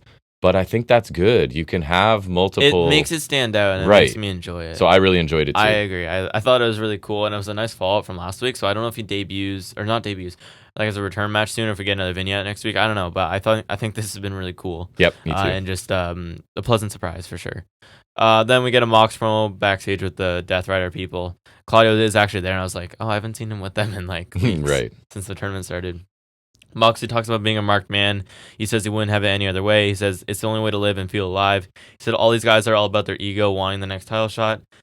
He talked about how their egos run their lives. He said it's not about him, it's about his people. And he basically puts out the challenge for the 4-way at World's End, which is made official later, and I am pumped for that. So obviously really good fire from Mox has good energy. I do love his promos, just on a general basis. But this confused me a bit, because now it's like, all these people wanting title shots and having big egos. Well, isn't people wanting title shots trying to step up, which is what you're complaining they weren't doing before? And maybe is that heel logic, I guess, because you could look at it that way. And I was saying, even the part where he's like, he loves being a marked man. So there you go. There's a way to make that a story. I love having a target on my back and everyone hating me, so I'm going to just keep attacking people for no reason or no apparent reason. But it seems like they're kind of shifting the goalpost here. It's now about big egos and wanting title shots that don't deserve it, when it was before, like, people aren't stepping up and are complacent. So it's like, guess they have to earn it. Is that what he wants? Things have shifted a bit, and I'm a little confused. But yes, his style and his fire is always good. I think the egos point is kind of interesting from the point where I was saying to you, like, he could say that they are stepping up, but their egos are getting in the way of them succeeding, right? And I was saying to you, because like we just saw earlier, their clash of egos and not being able to even coexist for a time led them to take out each other and left them as easy pickings for the Death Riders, right? So I think on that level, it could be you are stepping up, but then your egos are getting in the way of, you know, one guy earning a shot and gunning for them like Cassie does. Now, like, you have Hangman, Switchblade, and Cassie basically killing each other, and then now they're less effective against Moxley, right? Yeah. I think the marked man is also a way to go, but, you know, or can make infringement on Nick Nemeth. Even if he's, like, delusional and like, I'm the one that's going to decide who's worthy of these things, and that's kind of what Joe did, and I like that, right? And that I'm going to ordain people as like, you are worthy of contending and you are not, sort of thing. That's something he could do. But good promo still. I liked the promo, and I'm excited for the match. Should be good. And I'm kind of glad, no offense, it's not Christian and it's Orange Cassidy instead. I agree. I think that's better. And I like Christian, don't get me wrong. Mostly at character work. Speaking of Christian, he was up in like a suite in the stands during they showed him during the opener. They did. I just didn't mention it. And he sent Wayne and Sabian away, which is kind of an odd choice. But so he cuts a promo from there after he complained about White costing him his cash in, or like, you know, interrupting the cash in at Full Gear. Hangman not holding up his end of the deal. He said Orange Cassidy's a pissant who gets on his nerves. He says Moxley has what he wants, and he's the only one he has a problem with. He said he could be waiting on the other side if Moxley retains the title. He said he'll send Moxley to rock bottom and send him back to rehab, which is pretty crazy. And I know these are cheap shots and whatever, but they always amuse me. I was kind of like, whoa. It is low hanging fruit, but I think that's like Christian's brand, right? That is his brand, 100%. He said he's the face of TBS and then reigning on his feet next AEW World Champion, which always kind of makes me giggle.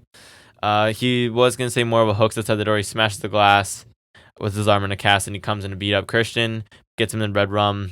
Then Sabian and Wayne come in, and they kind of get beat up too. Then Hook left. He ran off, and they chased after him. I don't remember why he ran off. I guess because they all got up, and he was numbers like, game. Crap, 3 people, eventually. Even though I just beat up 2 of them. Yeah, and so again, enjoy Christian's promos, enjoy the personal attacks. Not big on the whole Hook angle right now, but I'm out on Hook. I think it's another time where Jericho killed him. I will say the attack and brawl in a private box is at least different. I agree. I thought the creativity there was that, but cool. I'm just not. I don't see him in the position they're trying to tell me he's in. I think Joe made him look like $1 million in that match, and then Jericho took it all away. Right, which is what Jericho does. Right. But it was fine. Christian's always a good promo, like you said. No complaints there. It's just not a story I really care for. It's unclear as to why Christian sent Sabian and Wayne away during the opener, but now he looks kind of dumb for that move because, like, now you were susceptible to Hook attacking you. Like, why did he send them away? Right. It's very convenient. They didn't get involved in the post-match. Like, if they had attacked Moxley or something, was it he sent them to get him snacks? Like, it's weird. Why wouldn't you send Mother Wayne to do that? Right. And then I guess is she above them? But she was gone too.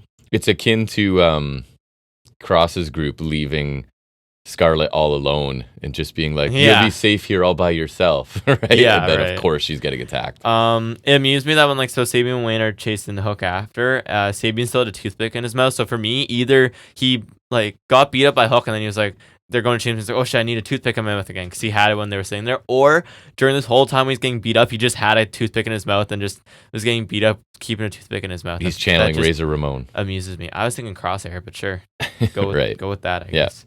Then we get Will Ospreay versus Claudio Castagnoli in the Continental Classic Gold League. I think they're both Claudio's at 6 and Ospreay's at 3. And you said Ospreay's stealing your gimmick, your hair. Yeah, he had my hair, but blonde. It was weird. How dare he? It was quite similar. He watches us, obviously. Hi, Ospreay. Yeah. His hair was oddly straight. Yeah, that's what was kind of jarring to me as well. Ospreay hit the Sasuke special early on. Ospreay dove off the steps. Claudio caught him, dropped him face first on the barricade, and then he swung him into the stairs, which always looks awesome. Awesome. Escalator Hurricane Rana from Ospreay, followed by a handspring corkscrew kick. Standing corkscrew moonsault from Ospreay for 2, like a regular person does. Claudio with an arm wrench that pulls Ospreay down the mat, then a double foot stomp to the back. Ospreay missed the Scott Twister, but he landed on his feet, rolls through, gets clocked with an uppercut for 2. Strike exchange. Ospreay connects to the Oz Cutter. Ospreay went for the hidden blade. Claudio popped him with the pop-up uppercut, the very European uppercut as it's called. Then he smashed him with a lariat for another 2 count. The finish came when Ospreay countered Claudio and he got him in a jackknife pin to get the win. Yeah. Then after Claudio attacked him and grabbed a chair, but then Darby came out with the bat and chased Claudio off.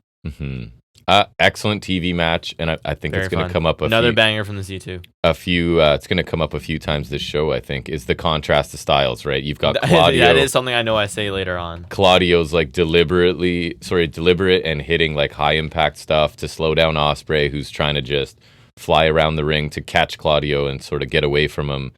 And I think Ospreay sells really well, so it makes Claudio look even more powerful. And then also Ospreay having to sneak out a win with the sudden pinfall is a way to keep Claudio looking really strong, which he has been lately. And it makes sense in a tournament because you're just trying to rack up wins, right? You're not looking to set up your finisher and do whatever. You just got to get the points. So I thought that made sense. And then my final note says, I already mentioned it, I still wish they'd listen to Jack's booking of Darby Allin and the Death Riders. I'm a genius. Yeah.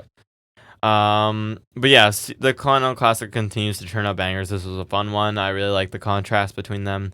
Ospreay got going fast too, and that kept me entertained. And the dynamic's really fun. Just the contrast is really enjoyable. They work really well together. Claudio just smashes them with some hard offense, and he was targeting the left arm a bit to give us a bit of a story there. And he was killing Ospreay here. I was a little disappointed that Ospreay went with a jackknife just because Garcia just did that to Mordos. True. So I guess we could have done a different roll-up. Will Washington. But I agree, you're just trying to get the points, so I guess it's understandable. It's just a nitpick, really. Overall, I thought this was a really strong match, and Claudio, even though he lost, continues to look like a beast. He does. Ricochet interview's up next. He said he's here for the competition, shocker, and he's got Brody King for the first time ever. He said he's tough and scary, but he's not Ricochet, which I was unaware of, so I'm glad he told me that Brody King's not Ricochet. That's true. Here I was thinking confused. Brody King was Ricochet. I often get them mixed up, so I'm remember when we met Brody King, I almost called him Ricochet. That was embarrassing. Like a 6'4", fully tattooed man in glasses with a giant beard and hair. Right. You did almost, and I had to stop you because that would have been embarrassing. That's not Ricochet. That's Brody King. see how he's like. I was like, who?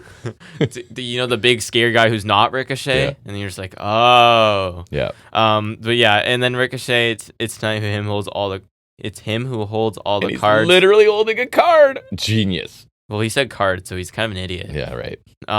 This is fine for Ricochet promo. Nothing much of note, other than the fact that he held out the Hurts card. But Wait, he's the one who invented AEW, right? He invented AEW. Best promo ever. This was immaculate. He seems like the favorite to win the whole tournament and humble his other creation, William Ospreay. So regular listeners, get ready for us to refer to, because apparently he is AEW's deity. Okay. He no, don't explain it. He takes credit. And you know what he's saying, but it was basically like, without Ricochet, there would be no AEW. And Ospreay. So Ospreay. He gave birth to Ospreay. We have also taken that further to be like, he basically invented AEW. He is AEW's deity. Lord and Savior. So I feel like he's either leaning heel or teasing leaning heel, which I'm here for. Something new for him. It is different. So he's kind of boring. And yes. He was boring in the company he didn't invent. So. And speaking of styles contrast, right? Getting King and Ricochet is a pretty big contrast. But Ricochet and Ricochet? Right. It's a mirror match. I don't understand. It's it's like that Doink spot from Mania 9 where it's like, they're doing like the mirrors. That's right. That's what it is. Exactly. Or it's it's the Spider-Man meme where they point at each other. He's doing the Sin Cara. Right. Oh, okay. Right. And he's got a mask, and it's just subtle difference. One's a little bigger than the other. One has a hair and giant beard, And we noticed you could see Ricochet's actual hairline this week, which you don't know. A little bit. He is a very, very bald man. He always has been very bald. Yes. Recap of Cardona and Jericho's ROH business. Cardona promo, he's back in AEW, always ready. Indies, Jericho match big. Wants to fight Brian Keith. Oh, there it is. And before that, MJF arrives at the arena too. That too. Which I was like, thank God he's actually there live. And Did not we even doing see MJF? Oh no, he just came in the match. It was the ring, right? Yeah, coming out of the car. Match. Yeah. No, I mean, did we even see him on the show? But he just interfered in the match. I thought he had a promo. I was like, he didn't have a promo. No. Cardona. He talked about coming back to AEW even though he came on ROH. Idiot. He's not very bright. Regardless, I have no interest in this at all. I don't care about Cardona. I don't care about Jericho, and I don't care about Cardona wrestling Jericho. What a rough world title match for a pay-per-view in 2024. Like, ugh. So copy his comments, paste them coming out of my face. Basically. I just don't care, and it's something that should be in ROH because I know we were saying like with Briscoe and Jericho, it's like for the ROH title, so it should be on ROH. But at least when they were building to the match at Wrestle Dream, it was like building to an AEW show, even though it shouldn't have been on the show. It was on the show. Mm-hmm. Fact of the matter. This is building to a match on an ROH show for the ROH title. Why is this touching AEW whatsoever? And if you think I'm intrigued enough by his appearance here to go watch Ring of Honor, you are sadly mistaken. Yeah, and if that's what they think, put him on ROH. Matt Cardona in 2025, basically, we'll say, like, no. No, I'm good. I got nothing against the guy. I just don't need to see him. Yeah, and like... And again, taking time away from someone else. Yeah, and isn't the whole point of Jericho and all this to have viewers on ROH for the TV deal? Like, so why are they here? Well, and Jericho's here to elevate the young talent, like rookie Matt Cardona. Yeah. In his fledgling career of Matt Cardona, he's gonna lift him up. Right. I'm so sorry, I forgot. Yeah. Kyle Riley interview, Kingdom interrupt and say Kyle doesn't have to do this, but they're still family. Kyle says they should have thought about that before their brother got hurt. Yeah. Kyle's fine. Didn't need to see OGK this week. Like, I wouldn't have been mad if they just left us off the show and it wasn't there. Release them. I don't care. Sure. Send them to ROH. Whatever. Banish them. I don't know. Take Wardlow with you. We'll do like a draft or a trade. Athena for both of them. Boom, done. ROH just loses completely. And she can vacate the title because it's meaningless. Throw it in the trash. We make Undisputed Kingdom. They can still be in the group, but here's what we do. We go NWO style with this one. You have your Undisputed Kingdom Elite, which is the Undisputed Era Boys, and then they're the B team. Mm-hmm.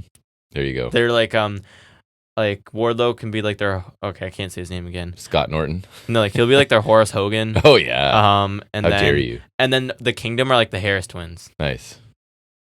Nailed it. Then we get Adam Cole versus Kyle O'Reilly, which is the Dynamite Dozen final for the shot at MJF's precious ring, which means a lot for some reason. Means you get a ring and you can cheat real easy a lot. For two baby faces to fight. Exactly. Like, come on. Holds and counters early on. Patella dropped brainbuster from Cole for 2. Kyle O'Reilly came off the apron with a running knee. Another knee from O'Reilly, and then Cole came back with the last shot to the face, and they're both down. Simultaneous boots and a super kick from Cole and a lariat from Kyle O'Reilly. Brainbuster into a Juju Katami from Kyle O'Reilly. He transitions in like a grounded ankle lock, I think. Cole got to the ropes though. Panama started from Cole, then he went for the last shot. Kyle O'Reilly grabbed his leg to stop him from running. Gets him an ankle lock again. Cole is able to counter out. MJF does come down, as we did see him arrive. He tries to hit Cole with the Dynamite ring, but Cole ducks, super kicks him off the apron. Kyle O'Reilly rolls up Cole off distraction for a near fall. Then Cole catches him in a small package, and he's able to pick up the win. Cole offers him a handshake, but Kyle O'Reilly's still upset about the whole thing. Yes, I thought a really good back and forth match. I quite enjoy Kyle O'Reilly style. I really like him. I think he's probably my favorite of the MMA wrestling style thing. I think it works for him. It does. He does do really well. And he and Cole obviously have great chemistry. That's They've what known I each thought. other forever. It's a shade inferior to the NXT matches, but that's kind of an unfair comparison. Mm-hmm. I still think they have really good chemistry together. They've always worked well together, I think. And I actually thought O'Reilly was going to win because they seem. I agree. I feel like they're in no hurry to get to Cole MJF, but I hope they are now because let's just get it out of the way. Not only that they were in no hurry, but I thought it would be a better story to be everyone's getting a shot at MJF first, and so Cole's kind of growing impatient or something. Right. So I'm a little surprised Cole won. Not entirely because I it makes sense, but I was leaning towards O'Reilly for sure. Me too, and I like the match quite a bit. They work well together. I thought it was good, yeah. And I think having a decent chance that O'Reilly won made the result a little or at least made it more interesting because it could have actually gone either way in theory. And so I just hope we can get this nonsensical feud to end after World Feud. Yes, exactly. Because it just hasn't worked, and they should have left it. I sound like a broken record. So anything that's getting us to that culmination faster, I'm cool with. Yeah, I'm good with that. Then we have a quick FDR promo. They're talking about Fight for the Fallen on January 1st because it's basically half promoting the fact that it's the same old cast on Max or whatever. And for charity? And it's for charity, yeah. Right. It's supporting the cool. Hurricane cause, so I thought that was cool, yeah. And they had a conversation with the Death Riders on Collision last week, so they're calling them out for a conversation on this week's Collision. But I thought it was solid, and it was clearly they were it's clear this is a cause that's important to them, so I'm glad AEW is supporting that. That's always kind of cool. They do this charity show, I think, every year. So I think that shows nice in that regard. And if we do FTR Death Riders, I think that could be sick in any combination. Why did I make the note they have no problem with the group hell bent on destroying AEW? They do. I know, but did they say they didn't care until they did something to them or something? I guess. Probably. Until they started trying to murder Orange Cassidy. So they're here to destroy the company that pays your salary, but you don't really care. Wait, you're going to destroy the company that pays me and is donating to a charity I care about? Oh, okay, carry on. Exactly. Yeah. Chris Jericho's New York Minute. Why? Why? We'll get there. Yeah. Cardona versus Keith on Rampage, ROH contract signing yesterday. No, not yesterday. I don't know. Don't care. Cardona's delusional for thinking he'll win. Keith said something to suck up to Jericho. Thanks for watching. I'm personally, as someone who hates Jericho, I will say I am very happy that Jericho found a new format to torture me with. Right? At least it's quick. I don't know. But was it a minute? I don't even know. Do people enjoy these? No. Does ROH even exist? Really? No. And I keep my thoughts minimal on these segments because I'm depriving the whole angle and character of oxygen, basically. So I move on very quickly. This wasn't any better, if not worse, than his TV time segments, and this should be on ROH. At least they're a minute or ish. Yeah. Then we got a C2 highlight package from Collision last week. We will talk more about that in the Continental catch-up, but I did want to say Fletcher for the win was awesome. Right. Fletcher versus Briscoe next week, but Fletcher lost. What? Fletcher lost. Lost to what? To Briscoe. Oh, yeah. That's crazy. I'm very angry about that. That was very unexpected. We still have to watch that, but yeah. That's wild. So Briscoe's racking up wins now, eh? I guess got to make him more competitive, but and for me, Fletcher got out to 9 points, so... Yeah, but if he's beating Okada at that point, just run with it. So is Briscoe's thing going to be he's beating champions? He hasn't beaten Okada. I think he lost to Okada. Yeah. But just he was on a run and we had a chance to do the undefeated run. And if he was going to lose, I would have preferred him to lose to Okada. Yeah. I would have still been disappointed, but it just kind of pissed me off. Ospreay Darby on Dynamite next week, though. So, I mean, Darby should be gone, but that could still be awesome. Fun. Yeah. I feel like he will break his nose again off a hidden blade, but, Possibly. Speaking of which, Darby Allin's next with an interview with Shivani? Yes. I don't remember. I have Tony with Darby, so unless it's Tony Storm. Tony Khan. And she's gone, so it can't She be her. is dead and retired. Right. In addition to being deceased. Right. So, Darby said Moxley's group is chipping away at everything that made AEW special. He said Bryan Danielson was the backbone of this place. I think they did show a bit of that when at Wrestle Dream, right? The incident again with Danielson. I believe they showed a bit I of believe it. so. He said he knows why the young guys don't get involved because they're making a living on pro wrestling and they don't want to get beat up, I guess. Alan said people think he's reckless and impulsive. I don't think that's a far off. I think there's fair amount of evidence to suggest. I think the amount of evidence I could compile from this year alone. Yeah. I feel like I can make a good case for myself. Mm-hmm. Alan punched himself and his mouth is bleeding again. Honestly, the one picture That's a good way to demonstrate you're not reckless or anything. Impulsive. Right? Exhibit A, Your Honor. Whack. Okay. Yeah, he gave me more ammo. I'm winning this court case. Yeah. I don't know how I'd sue him for that, but sue him for false advertising, I guess. Civil suit. Yeah. But it looked like he was wearing lipstick if you take a picture of it. You pointed that out. You showed me the picture of it, actually. Alan said it didn't bother him because, he's not reckless. He said the Continental Classic is what's right about AEW, which can't disagree with that. He said he needs to win this tournament because it represents the passion of AEW. And then if he just challenges, think about it this way. If he wins the tournament and wins the title, all he has to do is challenge every member of the Death Riders to a match individually, and none of them can ever interfere in the matches. I guess so. Genius. Smart. But you already booked his story, and they didn't this is the new way we're going. He wins the title and just challenges them all to very fair matches, and that's how he gets his revenge. See if they listen this time. They just listen to the story I don't want. Right. He said Moxley fails to remember what Moxley got in a second chance here. He said they gave Sting a proper farewell and it gave Allen a chance. He said Moxley keeps lying. He criticized Mox for lying to himself. Yeah, I thought he did more here to shine a light on Death Rider's motivations than they have in quite a while, right? So, again, his promo skills have improved so much since this company started, since Ricochet invented this what really company. improved it for you? Sorry? What really improved it for you? What really improved it for me? Yeah. What do you mean? You're seeing the Death Riders. Sorry?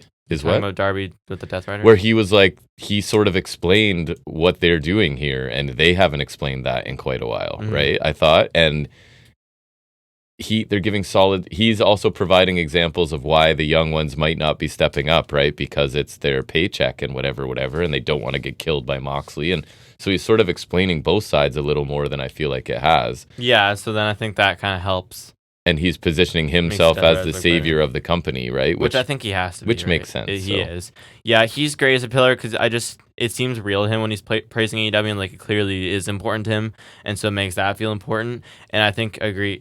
He like kind of elaborated on things really well, and he sells the importance of it, right? So I like that. He definitely picked up the slack of the Death Riders' vagueness, and I think he raised logical points, which is then in turn kind of retroactively puts a better lens on Death Rider's actions. He helped right? here, yes. But why he shouldn't be doing that necessarily? I mean, I don't disagree that he shouldn't I don't agree that he shouldn't because, like, while I agree the Death Riders should elaborate a bit more, also, if they're just being the bullies running around the place, maybe they don't want to always explain themselves. And Darby being the one who cares about AEW so much, I think him kind of elaborating on it does make sense. And like, if they'd been cryptic the whole time, but they started out explaining their position in theory, and then they've just never really expanded on it at all. Yeah. But anyway, Darby kind of explaining makes sense to me because he's the one. It helps overly invested, right? And so he's kind of it's pointing to him. So I like that. It was good. I think it's clear he's the one to beat Moxley, as I've always said, regardless of the route they're taking. And also because he's reckless, he's the one willing to put his neck out against them, where some of the younger ones who are preserving their spot. He is not reckless. Right. The younger ones preserving their jobs and their spot aren't willing to take that risk, and he is, because he is a risk taker. And I think that point kind of helps Mox's logic too, because he's talking about these people having to step up and like fight for their spots, but then Darby's saying these people are worried about their spots. Why they're kind not. Of yes. It is like you're saying, kind of elaborating on Mox's points, which Moxley could more too. But I either way, if there's more clarification, I'm not complaining. If somebody provides that color and detail, and I think for it to be Darby does make sense. So I think it works either way. Yep. Then we get Brody King versus Ricochet. Wait, Ricochet's punching himself a bunch of times. That's crazy. Weird. Then the Continental Classics. I wrote Gold League. I meant to write blue, and I'm gonna change that. Well, my mistake's more egregious than yours. You wrote Ricochet twice. I wrote Brody King versus Darby Allin. I don't know. Who knows? I mean, because I'm colorblind. Sure, that's how that works. King caught Ricochet out of a handspring back elbow and hits a German suplex. Spaceman plancha from Ricochet took out King. Springboard 450 splash from Ricochet for a 1 count. King no-sold some kicks and then then he swatted one away, clobbers him with the lariat for 2. Corner splash and a cannonball from King for 2. Ricochet with the sunset flip powerbomb and a big shooting star press. As he's about to pin him, King goozles him. Gets back up to put Ricochet in a sleeper hold. King halts the springboard attempt from Ricochet with a big chop. Ricochet deities King on this exposed turnbuckle that got accidentally exposed, and then he hit the spirit gun, which is that front elbow, twice to pick up the win. As the crowd boos audibly for Ricochet. It was booing. Crowd was booing him a lot. They were really booing when it was clear he was going to hit his finisher.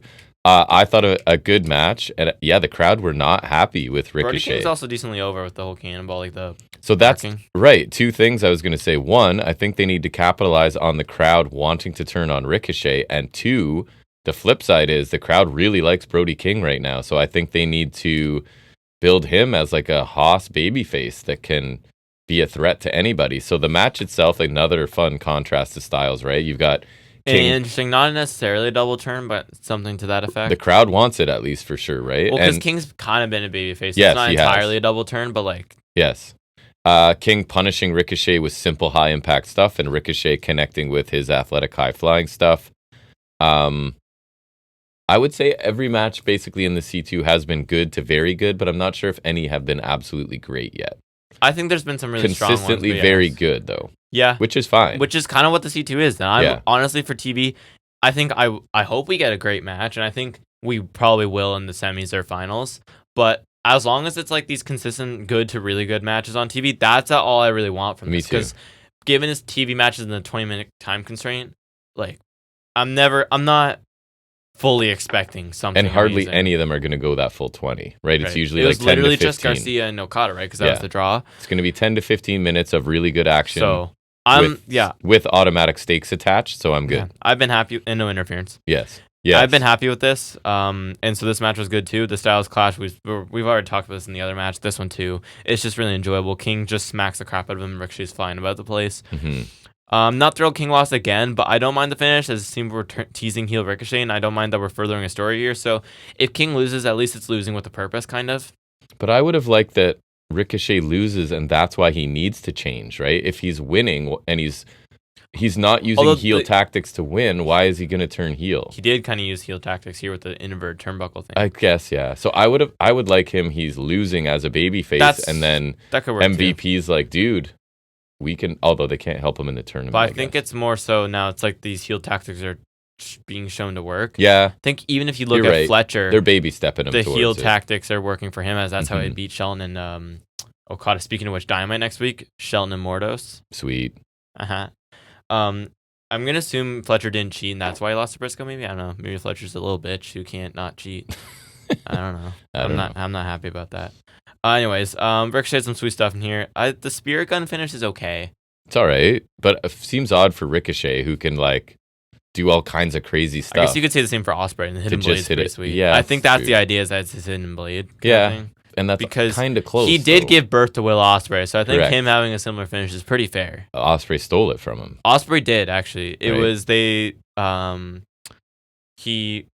maybe Ricochet allowed him. I don't know. That's true, he might have. But Ricochet probably had the idea, and little boy Ospreay growing up in Ricochet's home was I want to do that, dada. Right. Ospreay's just a photocopy of Ricochet. And King keeps his job for now, because you can't be beating the founder and owner. No, of of course AEW. not.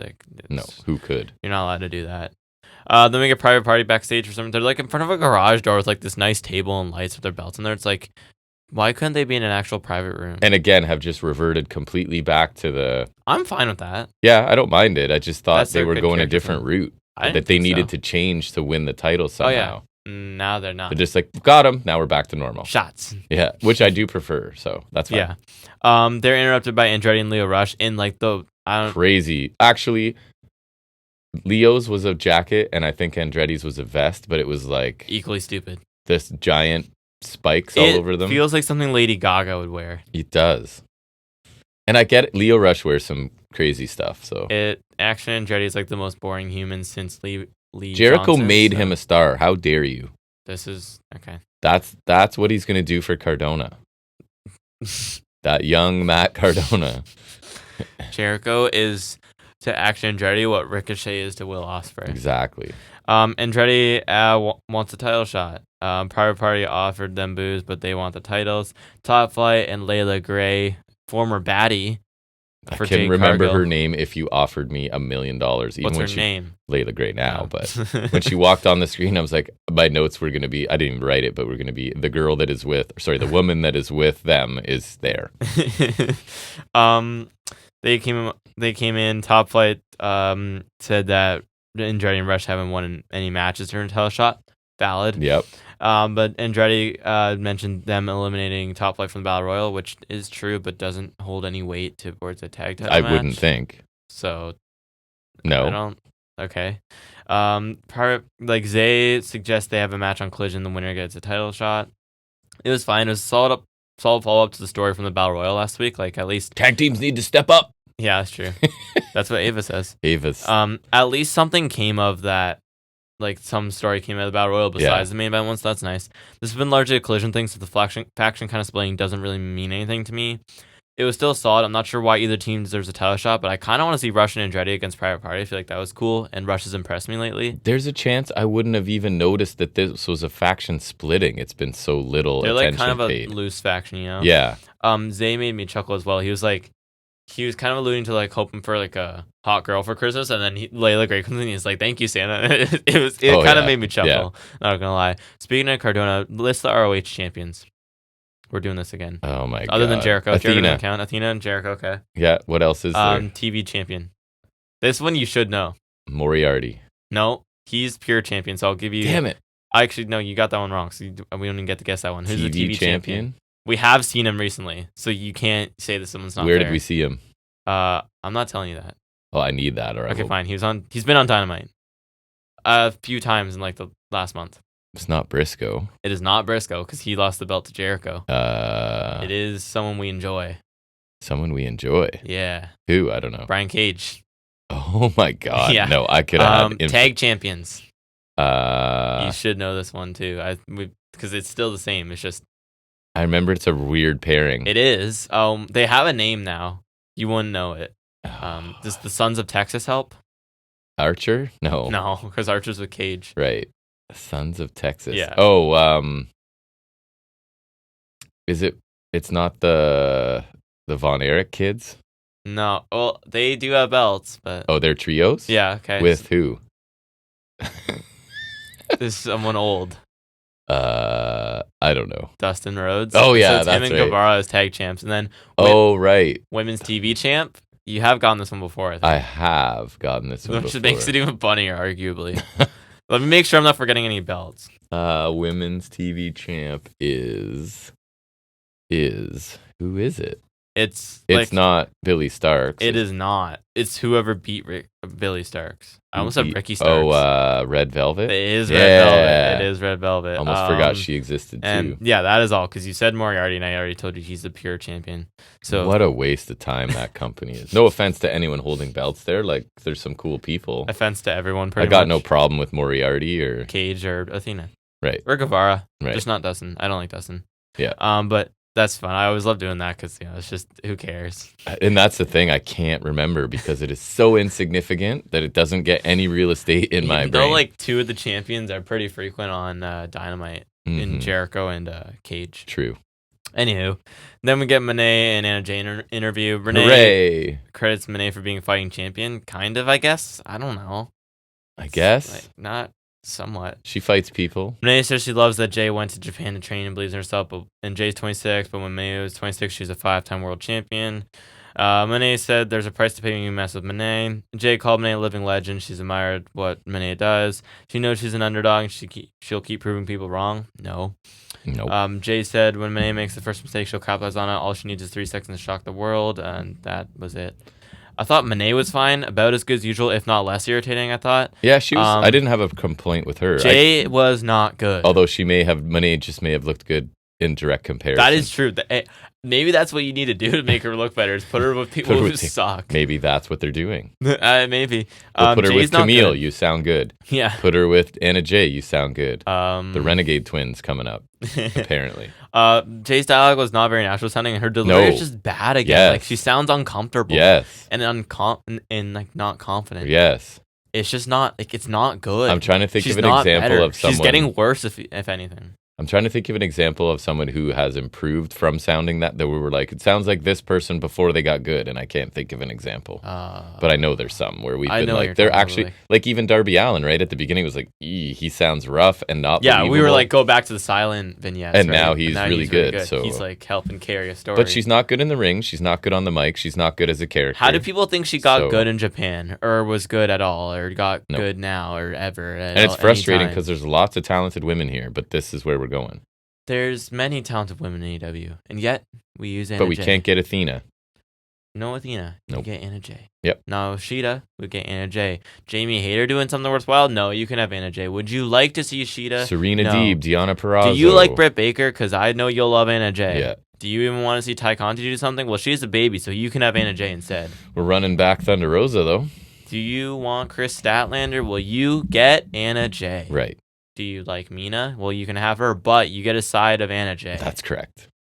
Speaking of which, next we're going to our main event, which is Mirai May versus Mina Shirakawa. There's my segue for the AEW Women's World Championship. We also got a brief hype package before then, but that's not worth talking about. And Thunder Rosa's in the front row with a sign, and she is... Multiple signs. She's doing like... Remember? Oh my god. I forgot Sammy Guevara used to do that. She's doing Lodi. Remember the commercial break thing? Yeah. Where he would just be like... I forgot that was a thing. It was. Running shotgun dropkick on the floor from May. Strike exchange. May headbutt Mina with a back fist. They're both down. May hits her hurricane from the corner, like the stratosphere kind of thing, where like she's hands on the bottom rope and she kind of like flips up and does the hurricane. It's fine. I would much rather just a standard Frankenstein. I feel like it'd be a lot cooler. Who was doing that? Where it was like, Duke Hudson was doing that. Yes, he was. Inverted DDT for Mina for 2, draping DDT for 2, a couple of nasty running knees for May, and then Mayday for a near fall. Like she was. The knees looked great. Face, yeah. Middle rope sling blade for Mina, which she didn't get all of it, but like it was inventive. Yep. I don't see that much. I remember like Penta would do a springboard sling blade. That was cool. Man, I saw some people predict Penta would be the surprise point for Mello and it just ended up being Braun. Yeah, that's awesome. Glamorous driver for Mina for a near fall. Headbutt and Storm Zero for May get the win. And then after the match, Toni Storm is back. She is back. Real Toni Storm is back. Not timeless. That's I guess the whole retired thing, right? Is she's retired that. Thank God. But it'll be back. Let's be real. It's a temporary thing. But anyways, one can dream. I thought both showed really good intensity. I will say, I like the match. I like the action. But I will say, like, for the strength of this feud and stuff, to have like an 11-minute... Yeah, I thought it was really good for a TV match. And I thought the last few minutes, they really ramped up the stuff. I thought they had some good near falls. By the standards of Dynamite matches, this was a really good women's match. But I do kind of wish this was saved for pay-per-view. Me I think it too. could have been really good. I do think the ideal of May and Storm, and I think without the Timeless thing, May and Storm could be really awesome. Because I thought the story was good even with Timeless Storm, but like we always had that disconnect, right? Yes, we did. So I think it being a regular thing, it depends on how they go. Because the news reports say that it'll be an amnesia story with Storm, which could be dicey, but I'm willing to see where that goes because I didn't love Timeless Toni Storm. And so that match could be really good, but I do think it sucks that it came at the expense of Mina, and I would honestly like maybe early next year we do a triple threat at a pay-per-view between these three. So if she has really amnesia of all of the... Why is she coming out there? I guess just to return. Like, it could be completely unrelated to May, right? Just I guess. Main event women's title match, I'm going to come back. Yeah, I guess so.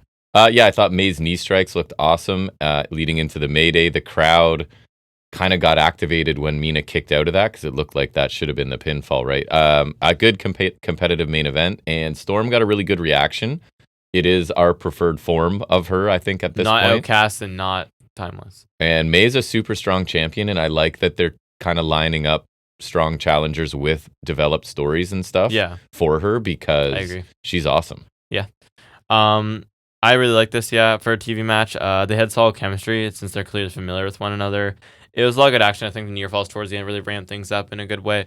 A couple of points where it could have ended. The Storm Zero always looks gnarly. There's just some stink on that. Mm-hmm. A Storm coming back was a surprise, not just because I thought it'd be longer, since I thought she would come back a full gear, but she didn't. Also because it's Toni Storm. No timeless, no over-the-top shtick. It's just Toni Storm. I'm very pleased because before Outcast and before Timeless Storm, I was actually enjoying her more in AEW than WWE. So I'm interested to see where the story goes for her. Me too. Overall, yet again, I thought in-ring action throughout the show really good. And the women's match was an upgrade from most weeks, right? This week. Still not any storylines that are really grabbing me and making me like excited for the next week. And it might be a hot take, but there's a couple things going on Raw that interest me more than stuff on Dynamite right now. Storyline-wise, not match-wise. Still, the wrestling's better on this program. C2 delivering very good matches. I went with another B show, which seems to be where the ceiling is for AEW right now, which I wish they could bust through, but I need that. I need some sort of story that I can sink my teeth into before we get into the A range, I think. But another good show, not a hard watch at all. A B for me. Yeah, I agree. I think the matches really delivered. The opener was good. The main event was really strong. The Continental Classic matches delivered. Even though Riley and Cole have a good match, so I think, honestly, on an in-ring front, they delivered a really strong show. Segment-wise, I like Mox and Christian's promos. I thought the Bandito vignette was super cool. Me too. Darby's promo was really good. That really helped out that story, I thought. Cardona Jericho, not good. FTR was fine. And Private Party was decent too. And the J segment was also bad. Mm-hmm. So yeah, I think it's a B. It's just shy of a B plus for me. I could go a little higher, but I'll stick with a B as well. Yep. Solid show from them. Now we'll pause the analysis and go into a little bit of trivia. I've got 15 questions on a particular topic for Jack to respond to. It's called Off the Top of His Head.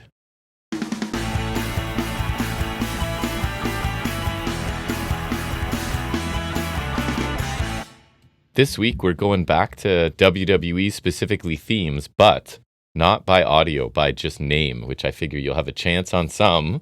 Probably surprisingly a lot. I'd love to do that for you because you would never get them. And there's 2 weeks. Oh, I would never get them in a million years. There's 2 weeks worth of this if it works well this week. I need to create more for you. I have them in a bit. I forget who it's. Oh, it's Sporkle, this one. Lovely Sporkle. That's a great name. So currently, everybody that is on WWE main roster except for 2 people in NXT. I'll give you that.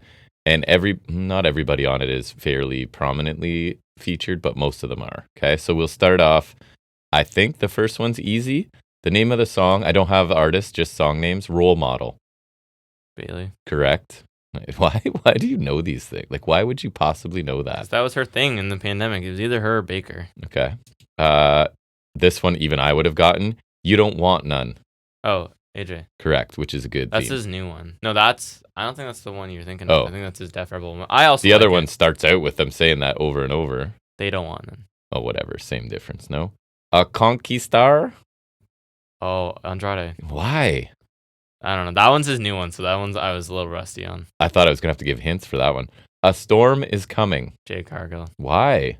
Because it literally says that in her theme. Okay. You don't watch WWE, so that doesn't make that just because it's in there. I think they might have said that in AEW too. I don't even know. Okay, now I just want to stump you on one. Rise for the Night. Oh, Damien Priest.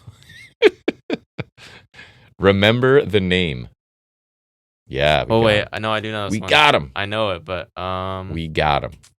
No, don't tell me. I won't. Remember the name. I need to remember the name. I can give you a hint if you want. Uh, Someone we have not seen in a long time, but on main roster. You can come back to it if you want. You want to pass for now? We'll make it like Password. Another game show. I do know it, but no, I don't know. Oh. Wait, what's the hint? I said that he's barely. We haven't seen him in forever. He was on NXT as part of a larger group and is now not on main roster. Cena buried him. Cena spoke the truth about him. Theory? Correct. I did not know that's what it was called. Made Me Stronger. Nia Jax? No, it is a woman. Part of a faction. Raquel? No. Wrong faction. What other faction is there? One that's pretty lame. that involves a woman you really like who's drastically underused, and we always say should go to AEW. Baszler? So that group. Zoe Stark? Nope. DeVille? Correct. Here and Now. Another one who is not present on the show, and we both like him. That's bull. He's been repackaged a couple times. Was part of a 3-person group that is now 2.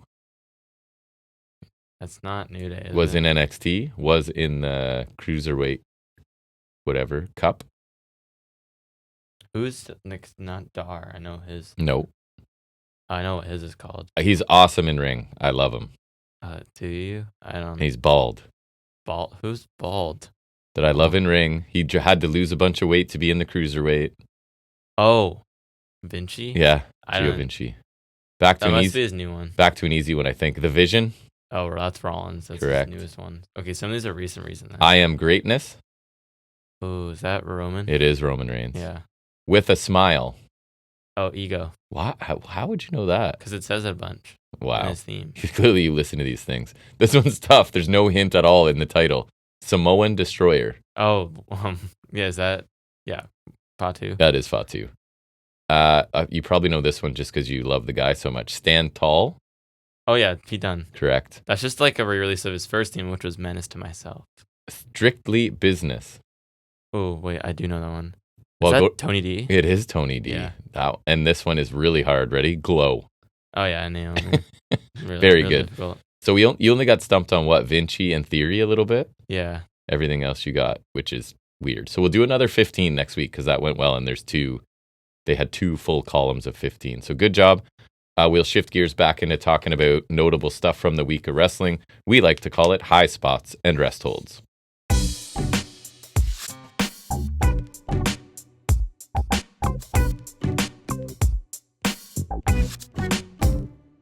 We start out with our Continental catch-up. That is correct. From last week's Collision, it would be, which is December 7th. Right. Darby beat Commander in a really enjoyable opener. I thought really both of them looked really good. Commander benefited from the Darby effect, as we call it. I thought Commander looked awesome. Some cool stuff, and a really tight and inventive roll from Darby, which he specializes in. Yeah, that was where he got the legs all tangled up. Crossed, like he was like, Commander's like really crunched up. Not the Last Supper, really cool. Something different. So it was not the Last Supper. Yeah, I mean, Commander's not winning, but I thought he looked really cool. I enjoyed that match quite a bit. Yeah, I thought it was a really good one. Then Fletcher beat Okada, as we mentioned earlier. A solid match. Could have benefited from a bit more time. Agree. Little slow in periods, but Fletcher still at some of his big stuff. Okada is just a steady pace, so he's still good. Another Lobo win from Fletcher, but I was really, really happy he got the win here. Yes, that's a huge win for him. I'm disappointed he lost to Briscoe. But I guess that's why they're balancing it out, right? He beats Okada. He can't beat everyone. So I am at least happy he got a huge win here. Again, just another statement victory for him, which always makes me happy. Yeah, very good match. If it had more story and on a pay-per-view, it'd probably be great. And yeah, you've got Okada's style is just not super fast, right? Yeah. But it works. So yeah, good. Another good match for sure. And finally, Briscoe beat Garcia in an actually really entertaining match. Yeah, another surprising result. A hard-hitting affair, a lot of good stuff. Both of them had some sweet offense, and the cutthroat driver from Briscoe for the win was like this kind of like burning hammer with like the arm over Garcia's arm over his own throat. I thought it actually looked really cool. And he looked like he landed really high on it, and I like that it finished the match because I was not expecting Briscoe to win, and I kind of was like, you shouldn't probably kick out of that cutthroat driver because it looks pretty nasty. So I thought it was pretty cool. I thought a nice win for Briscoe because you just kind of assume he's going to lose every match because that's kind of what this story was like saying that he's struggling in these tournaments. So I guess he's getting a couple wins along the way. I think this is better than he did last year, probably. Oh, I think so already. I feel like it is, yeah. So Raw, I did check out Raw, and you were around for some of it. I got you to watch a couple segments with me. Gunther starts the show in the ring, and he's there to tell us that Finn Balor has made a huge mistake. Finn has his attention now, and that Saturday night will not be like Survivor Series for Gunther. He's not going to need any help or anything in this one. Finn comes out, says Gunther's right. During Survivor Series, Gunther kept the title because of Finn, and on Saturday, he will lose the title because of Finn. Gunther talks about once looking up to Finn, but now literally and figuratively, he looks down on him, which I thought was kind of funny. And then he says, 8 years ago, Finn was the best in the world for one night, which I thought was also a good line, right? And he's just like, Finn is not on his level, so he's taking Roxanne Perez's only gimmick right now. It's her refrain is, you're not on my level, which I'm starting to find a bit lazy. You know what I mean? But a little bit. We'll get there. Judgment Day attack Gunther. Priest shows up. Priest fights Judgment Day. Gunther fights Priest. Judgment Day end up standing tall because the point of this is to build Finn as a possible, like a believable opponent. So he ends up coup de grace everybody a million times. Gunther off the apron. Priest in the ring, I think 3 times it was. So a fine segment, but it's not working on me. I don't see Judgment Day or Balor as a viable threat to Gunther at this point. In Judgment Day's arc, like maybe earlier on, right? But not now. Gunther needs a more important challenger, in my opinion, or this title's going to start feeling more secondary than it is, kind of thing. You know what I mean? I think Rollins kind of did a lot of work to get that belt back up, and right. They kind of need to like do that again. Gunther can do that. They just need to, and like I don't buy Priest and Balor as much as I want them to be a top guy. They haven't done. And Balor's awesome. Don't get me wrong, but yeah, it's not, and it's also odd because it's heel and heel here, but as we find out, it's going to be a triple threat, right, with Priest, so we do get a baby face in there. It almost made Gunther a sympathetic figure, though, right? Because he's getting attacked by multiple people and beaten down ahead of a match. And he has a second, but I guess Kaiser doesn't really... Because he's supposed to be doing his own thing right now, right? So, and yes, Pierce approaches Balor later in the show, says that at main event, the title will be Gunther, Priest, Balor, so... I guess more interesting. I guess his attack sort of backfired on him is the point. Gives a chance for Gunther to lose, too. Who takes the pinfall in that one? Probably Balor. Probably, because they refuse to book him well. So Final Testament plus The Miz, they go out of their way to mention Miz like separately, so it's not like he's part of Final Testament. He's flanking them. Yeah. So basically, I think it was Scarlett goes to trip somebody, and Nikki shows up behind her and spooks her, and then you saw the finish with me where Paul Ellering throws a full bag of flour into caustic substance. Was that we waited long enough? I made you wait long enough to hear them say that because it made me laugh. So that gets a la red viscous liquid. That gets thrown into Howdy's face, and Cross hits his finisher, whatever it's called, Final Prayer or something like that. Yeah, that's what it is. For the win, and so I guess this is it. Like, Wyatt Six are a mid-card faction who can take losses, right? That's where we've settled in. And the blue's off the rose for me at this point. Like, I don't really care about them. At least you've broken the seal of them losing. I guess, because that was their first team loss, I want to say it is, yeah. Because they won the other one. Howdy took a straight pin. Yeah, he did. Too. So... Yeah, because they beat American Made at like every turn. Yes. So this was what it was, as they say. Then we get CM Punk sitting down with Jackie Redmond, who I thought she did a really good job too. She's good in this role. So first thing, of course, because she's a journalist, she has to ask about the favor that with Heyman. Punk said he's not going to talk about it. That's between he and Paul. So then he starts talking about Seth Rollins, and he said he trained the 16-year-old Seth. So basically, Seth came and asked him for training, and then he throws in for free. Like, what a heel, wanting free training. And of course, Punk's amazing because he agreed to do it, right? Yeah. Of course he is. And he remembers also that Seth was once on the top 10 list to be fired, but Punk saved him and shielded him. Seth has lived in Punk's shadow for a long time, and that must be tough. Everything Seth has done, Punk has done better. He remembers that 16-year-old kid having all the potential in the world. And when Punk was gone, Seth did his best carrying the brand. But the starter is back, and the second string can sit back on the bench. So if he's a heel, I think this was awesome. But he's not. Because he's such a smug prick here. Isn't he, though? But no, because they're not. They refuse to, like, he is, but he's not. I think the only way he's turning heel is if Paul and him turn on Roman, but like they haven't done that, and he's clearly not the heel here. And then, honestly, we're gonna talk about Rollins in a minute, who sounded like a babyface. Yeah. So I thought they both had amazing promos here, but I'm confused by the dynamic because this was Punk being a smug heel, right? And I like what he said here. From a heel logic perspective, I know it's not what they're doing. I don't think it is either. So, anyways. If it was heel logic, I'd almost like it because he is like this manipulative and he'll bend the truth like that. And that's what Rollins touches on. That's what it literally calls him out for it in a couple segments from now, right? It's just so good, realistic feeling words with some backstory, right? Which is my favorite stuff is when you blur reality and kayfabe. So I thought this was really good. Then we get a Liv Morgan, Dakota Kai match where Liv wins despite repeated interference from the PFC, or because of it, I guess. And I was just like, why are you halting Dakota Kai's momentum for no Isn't real she in reason? the tournament still? Yeah. She had been winning, right? And now it's like, nope, you have a match with Liv and you lose. So I don't. This is the champion, but like still, Liv Morgan. I saw someone complain about her title run, kind of like the tag titles, where like she's visible, but she never defends her title. Right. And then we get a post-match heel beatdown, brings out Damage Control, since Io will be facing Liv, so we needed to get Io on there, I guess. Drew McIntyre video where he admits that he took out Jey Uso. It was not Seth Rollins, as Sammy thought.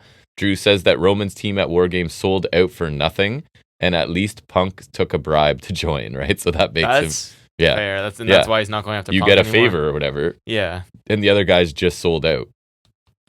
So I guess is the story that Drew is taking out people aligned with Roman to get a feud going with Roman, which would be...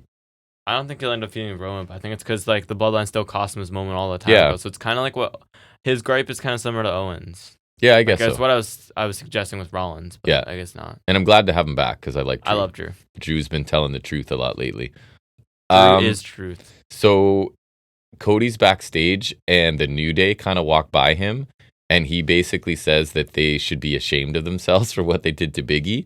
And I think he said something about him and Woods went to high school together. And then Woods threw in a little line about like, oh yeah, because you were such a nice guy in high school, which I thought was like a little throwaway line, but I thought it was great, right? Because it's this Cody being this paragon of virtue, looking down his nose at everybody, just because I personally can't stand Cody Rhodes as a babyface. He's 100% virtuous. And so I think Woods kind of pointing that out, like, oh yeah, you were a real nice guy in high school too, sort of thing.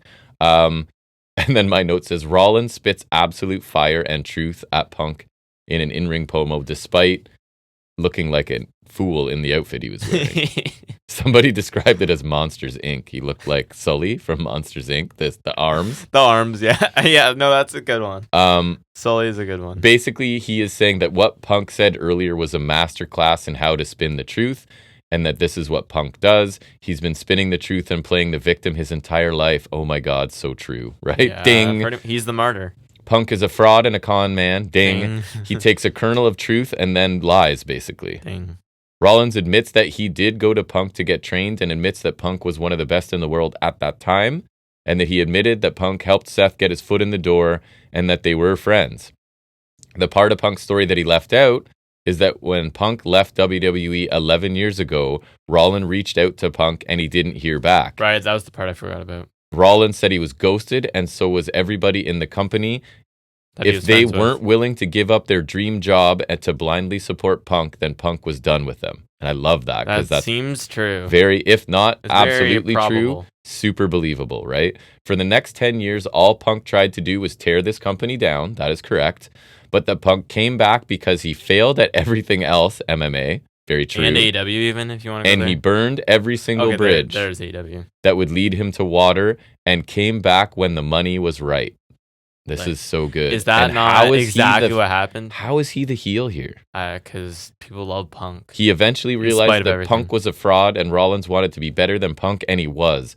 Everything that Punk did, Rollins did it twice, and he did the one thing that Punk didn't do, main event WrestleMania. That is true. And when the Rumble, Punk never did that either. I love this promo. I really loved it. So ridiculous it's like, laughing it's Punk. Speaking to me. Yeah. Like ridiculous laughing Rollins is gone, right? And he was speaking the truth here, and the only thing I don't get is how he's a heel. But anyway, this is like the Drew McIntyre love too, because Drew was right. Rollins is even more right here. Yes, Punk did abandon the company and talk trash about it for until years. He got paid to come back. Well, Rollins stayed and worked his ass off and was a company guy. Yeah.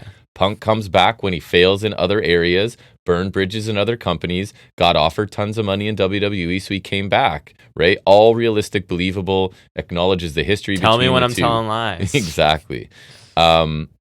So this is a really interesting story they're telling right now, along with a few duds, I will admit. But I thought Rollins was fantastic here. I love this. Yeah, I got very few complaints about this. Like, it was... it feels so real. It's so crazy to me. Like, I have a hard time believing this isn't the truth. I know. And Punk's doing his, like, heel logic version of what he believes is the truth. Which is fine if he's a heel, but somehow he's not. He's not. Then Sami Zayn comes out too, so I also like that they're sort of blurring things here. Rollins tells him that if Sammy is here to defend Punk again, then Rollins will fight him again, which I also liked, right? Like, I'm not going to have you defending this guy. Yeah. Sammy apologizes for thinking that Rollins attacked Jey Uso backstage last week. And Rollins wants to know, after all their years as close friends and like their kids play together and blah, blah, blah, why was Rollins the first guy Sammy thought of of Jay's attacker? That's fair. Sammy says, you were talking crazy, you were out of your mind, and you were kind of blaming others for your actions like Drew McIntyre does, which is a little bit of an awkward way to wedge Drew in there, but I get they need to do that, right? Sammy says, out of respect for Rollins, he will let Rollins handle his issues with Punk however he sees fit. And Rollins is like, thank you. That's all I ever really wanted was like, I have grievances with Punk, and if you don't, whatever, but just let me do my thing. So they both agree that they're good, and then Rollins steps away from the ring. Sammy stays, cuts a short promo on Drew, and announces that he will be facing Drew at main event. Sammy leaves, heads up the ramp, gets attacked by Drew, and officials step in.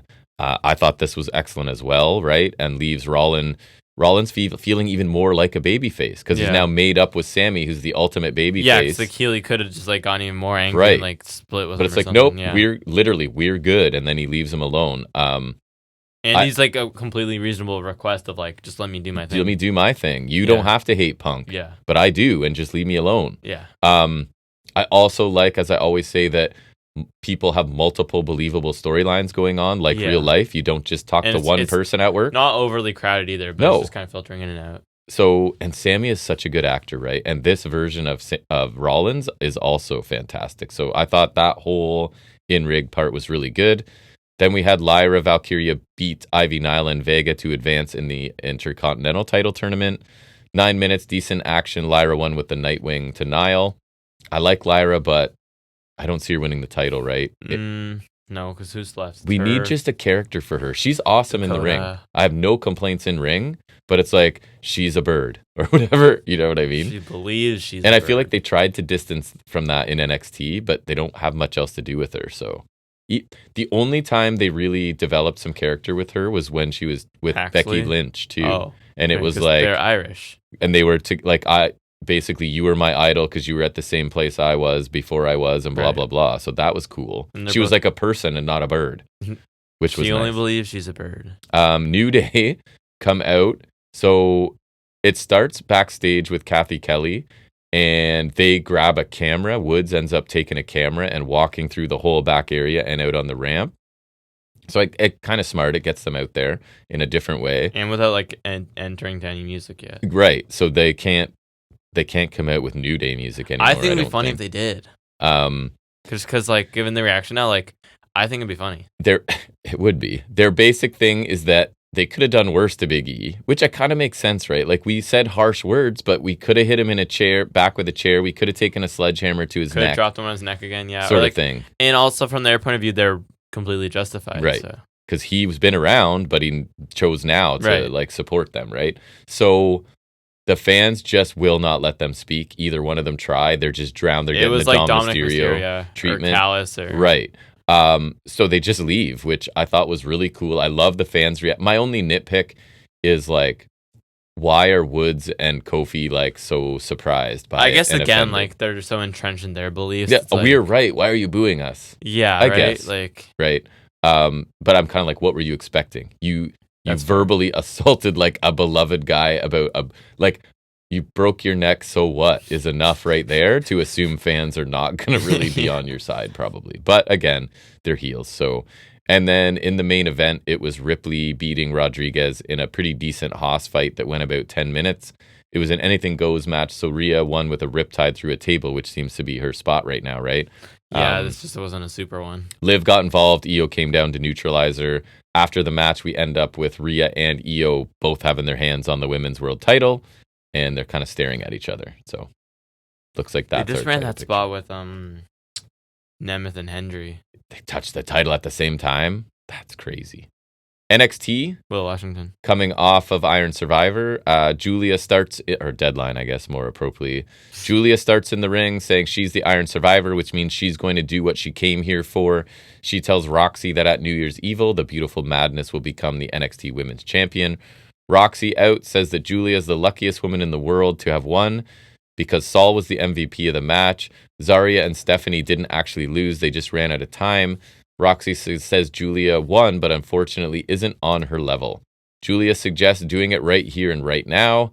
And then here comes Cora Jade. Cora says Julia isn't going to make it to New Year's Evil. And Stephanie can't and won't come and save her. Cut to the back, we see Stephanie Vicaire has been laid out. So Julia's all alone. She decides to attack Roxy. And as you said, why wouldn't you attack the person with the kendo stick first? Yeah. But she didn't. So then Cora nails her with the kendo stick, right? It wasn't a... Said kendo stick, Yeah. yes. They beat Julia down. And who comes out to make the save? Kalani Jordan. So that's going to lead to a tag team match. I thought this was pretty generic stuff. I know we're limited by Julia's not being able to speak amazing, but I think she's totally fine.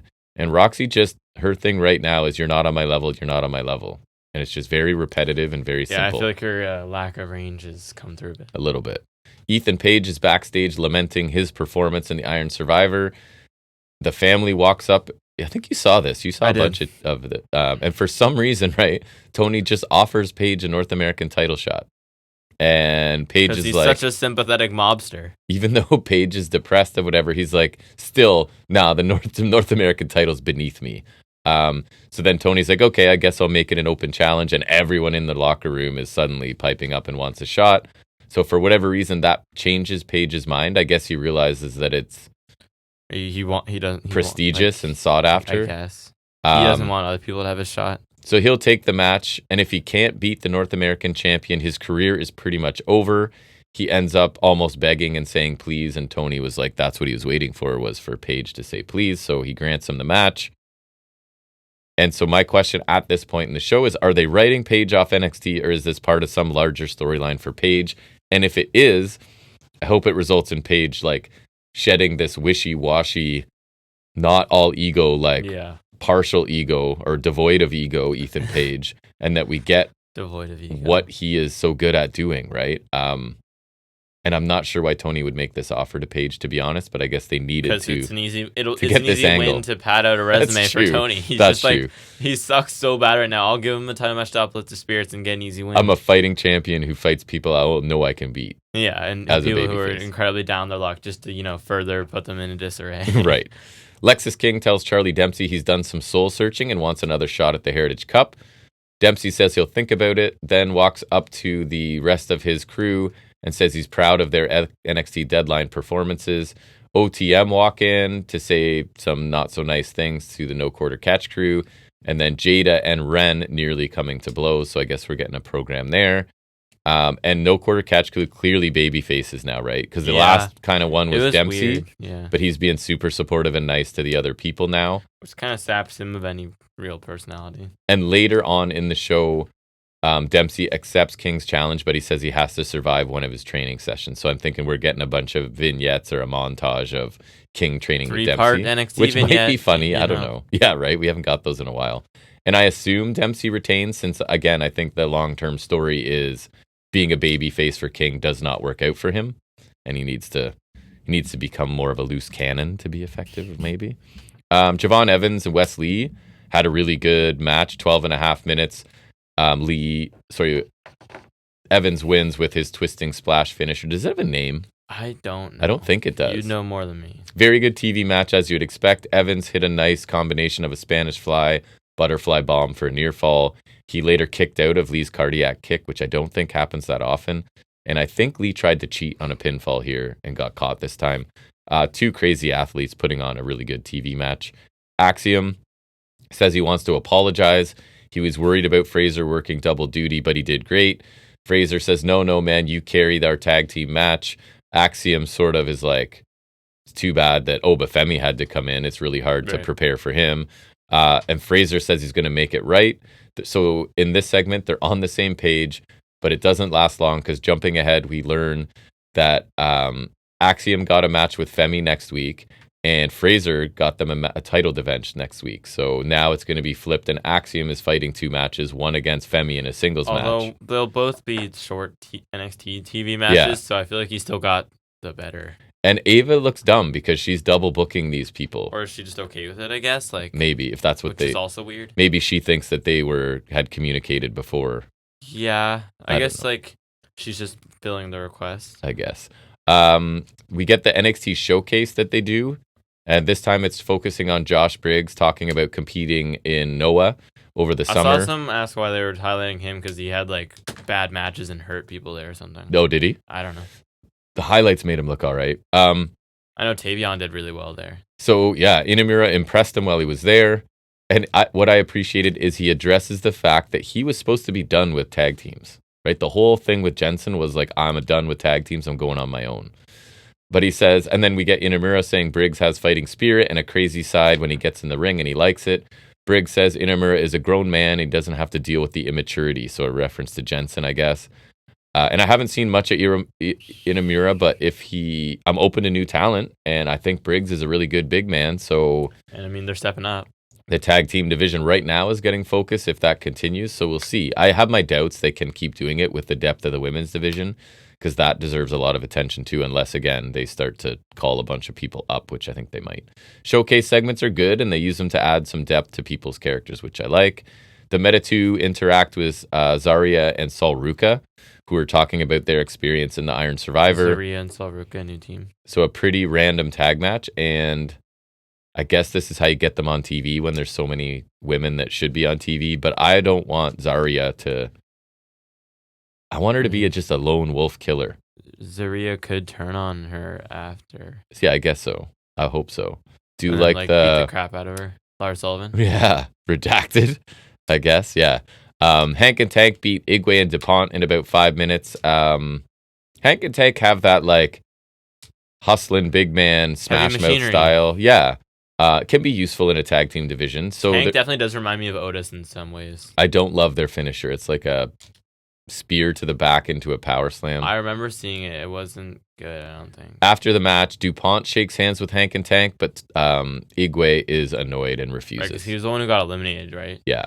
But they can't have these guys splitting up. So because they haven't done anything. So do they just turn heel then? And I don't know if I don't know what the ratio of heel to face teams is, but it feels like we don't. Heels, Gallus, OTM. Trying to think of all those teams. No quarter anymore. Because I guess you got faces. You got Hank and Tank and Fraxium. No quarter even. No quarter are probably baby faces. Yeah, so maybe they could. There is room for them to be heels. Briggs and Inamura are faces, I think. And Metaphor, I guess they came back. Dar and Menta could be. So I guess a heel team. We have room for one. Obafemi struts to the ring, speaks, and this leads to a really good in-ring segment. And so I'll give it a bit more details than I usually do in these. So the ruler is back at Deadline. He stormed into the building, kicked down the opposition, destroyed everybody, and is now the Iron Survivor. So in 4 weeks in Los Angeles at New Year's Evil, he reclaims his position on the throne as the ruler of NXT. Trick comes out, grabs a mic, but before he can speak, Eddie Thorpe comes out. Eddie says this ain't happening and says he won't let Oba ignore what he did to him. Oba attacked him last week and took him out and then took his place in the Iron Survivor. Oba tells him to shut his mouth and is making bold accusations. He says if he saw, did you see me attack you? And Thorpe is like, no, I was attacked from behind, but it was hit with so much power that it could only be Oba. And Oba's like, I appreciate the compliment, but he's like, I'm done with you. And he turns. I love Oba being like the dismissive. He's done it a bunch of times. Because he kind of has a right to, right? And what are you going to do? That's true. Right? What are you going to do about it? It does make Thorpe kind of look whatever, but it's also Oba. Everybody would be in that situation, right? He says the only reason that Trick is the number one guy is that Oba let him. And the only reason there was a whoop that Trick era is that he allowed it. The truth is, whenever he was ready, he knew he could take the title easily. At New Year's Evil, they have a date with Destiny, and Oba promises him the beginning of 2025 will be the end of the Trick era. Oba walks off, and Eddie's still there. I think Trick's about to leave. Eddie stops him, and he says that Trick's supposed to be a leader, but he didn't press Oba about what he did to Thorpe. He thought maybe Trick would give him a title match, but he was wrong about that and about Trick. Everyone sees Trick as a man of the people, but when people look under the hood, there's just a sports entertainer. Trick wouldn't last 2 weeks in the Japanese dojos Thorpe was in. Absolutely. Trick tells him to shut up because he's tired of the doubters. He asks Eddie if he thinks he can take the title. He has no problem whipping every ass in the back. Trick tells Eddie he's getting his match next week and says, Ava, set it up, and then he takes a shot at Eddie. So later, in a segment to end the show, and apparently I read it was cut off in some places. They didn't get this, and it's pretty important. It right? is, actually, yeah, and I thought it was kind of cool. Thorpe's like signing his contract to face Trick, and he admits that he faked his own attack. I thought this was super clever. That is very smart. He avoided facing multiple men. And got the same effect. And got a title shot anyways. Because it's not even like you're winning Money in the Bank here, where it's a different kind of title shot. Yeah. It's just title shot. So he basically got the same thing and didn't compete in the match. He just shortcutted and bypassed a multi-man match where Oba Femi would have killed him probably, and ends up with a title match. He won't win against Trick, but still, no, but I thought this was like by far the most interesting he's been, right? And he even works in... He's still using the For My People line, but I feel like as a heel, I like it so much better. It's like, I'm doing this for me and my people, where you could see his people be like, whoa, we're not like we're on board with you being a jerk sort of thing. So he's really interesting right now. And I also, again, like Femi, just dismissive of people. He is done talking to you when he wants to and moves on and does whatever. And there's nothing you can do. Like he interrupted someone backstage and just basically took the camera away. Mm-hmm. So I like that about him. Certainly not the plan to have the champion, I don't think, be the least interesting of the three here, but that was the case for me. That's on them for making Trick champion. Trick's just lukewarm, Femi's super cool, and Thorpe is emerging as like the most interesting he's ever been, right? So you gotta strap the rocket to Femi, right? I don't know if it'll be a long title run before they're like, this guy needs to move up. I'd like that for him to have a long title run, but if he has to go up soon, he has to go up. His character's good. His speaking's good. Even the way he like struts down to the ring is like... He's got a presence about him. And his matches have all been good to very good. So he hasn't been wrestling long, but this dude's ready. Spears is backstage and seems to be recruiting Gigi Dolan. And then Izzy Dame. Because, they're so... And neither of them seem interested, and I don't know where that's going. They're so marquee. You really need... Those are the people you want. I don't get it. I guess Vance and Jensen could be a team. Yeah, I guess. I think that is where they're going, and then get a woman and make them like no quarter catch crew evil. Spears is main event no guy. I do like what he's doing compared to when he first came there. I was like, just get off TV and do your training thing, but... Fatal Influence beat Paxley and Dolan in 3 minutes, and Paxley seems to be the only one with any real potential here, as far as I can tell. That's crazy because she used to suck butt. Henley distraction led to the finish and a win for the heels, and I like Fallon Henley, but the faction itself does nothing for me. Because it's Toxic Attraction, but like it worse. Is. And JC Jane has go away heat for me. Yeah, this is going to sound mean, but it's like she's a not hot girl pretending to be hot. She's just trying too hard. And Nyx doesn't really do anything of note for me. I don't know. Heels attack after the match. Been there too long and suck too hard to still be prominent. Heels the attack after the match, numbers game, and who comes out to help? It's Shotzi Blackheart. It's your girl, Shotzi. So add another not so great wrestler to this group. But one that's been here even longer. Right. So why is she still here? I don't know. I don't. She does get a good reaction. I'll never forget the introductory vignette that we saw where she had the tank and remember the one... Was she talking about her father? Yeah. Yeah. That was legendary. You know it's bad if I remembered it. Because that's what I remember as being my introduction to her. Yes. It was like the tank and the howling and the taking care of business. Welcome to the ball pit. Welcome to the ball pit is the... And that was like one of the worst things I've ever seen in my entire life. And now she's back. The crowd likes her. We don't. People like her. I always hated her. Yes. I like when we had to watch Remember, her. I would always compare to Jeff Hardy. Her spirit is willing to do more than her body can. Jeff Hardy could do more though, I feel like, and like not now, but no. But shots like when we still watch good NXT and I watch every week, man, she was my least favorite. Because she's willing to do stuff, she just doesn't do it well. Yeah. Tony D beat Paige in an 8-minute match. I felt shorter to me. At one point, Paige hit a twist of fate, which I thought was weird. Well, he was with the Hardys for a while. He was. Tony counters the Eagle's Edge into his big spine buster for the win, and then forget about it. Yes, but they don't call it that sometimes, right? Yeah. In a segment a bit later, Paige is walking out of the building, is stopped by a cameraman. Paige says he's lost his way and says he's all ego, but the reality is he doesn't think he is. Agree. He doesn't think he's good enough to get the North American title, has no clue how to get the NXT title. He's just lost and ashamed. He really needs to go for the women's North American title. And he walks off dejectedly. So I'm interested to see where they go with this. Oh, I know. He's going to the main roster because he only feels he's worthy of the speed title. That's what it is. He can only handle a 3-minute match. A 5 if it's for the title, right? So he's been presented, as you know, really weak and ineffective, and it's annoyed me greatly. I hate it. If it culminates in him changing significantly and doing something cool, then I'll forgive it. If it's just to write him off because he's going to main roster, then I'm annoyed. I think that's what it is. I feel like it's a transfer window. So what else is it? Are they hoping enough people don't watch NXT that they can just bring him up as something cool? That's what they've always thought. Okay, that's a better option than like they're going to carry on this. That's still dumb. It is. Why wouldn't you have him going in as the ego? But then if they assume people do watch it, we're getting this whatever version of him. Loser. Milk toast or whatever you want to call it. Anyways, main event. Julia and Kalani lost to Jade and Roxanne when Roxanne and Julia brawled up the ramp awkwardly. That was dumb. To leave Kalani alone to take Jade's DDT finisher. Match itself was fine. I guess that Jade needed a win there because she's kind of not been winning lately. She's like the pack to Roxanne's Moxley. Right. And they clearly like her for whatever reason. I don't see it, but and just watching I feel like she's with someone now. I don't know. She's not with Breaker. Breaker's with Izzy Dame. Oh, yeah, that's right. Watching two professional fighters brawl and walk up a ramp is stupid to me, but I guess they just want Julia not involved in the finish, so she's not tarnished. Why can't this be brawling and take each other out? And then, she still doesn't have to be all in the finish, and then she can be taken out, and Roxanne can be taken out for the back hair. Mm-hmm. I caught myself. Make too much sense.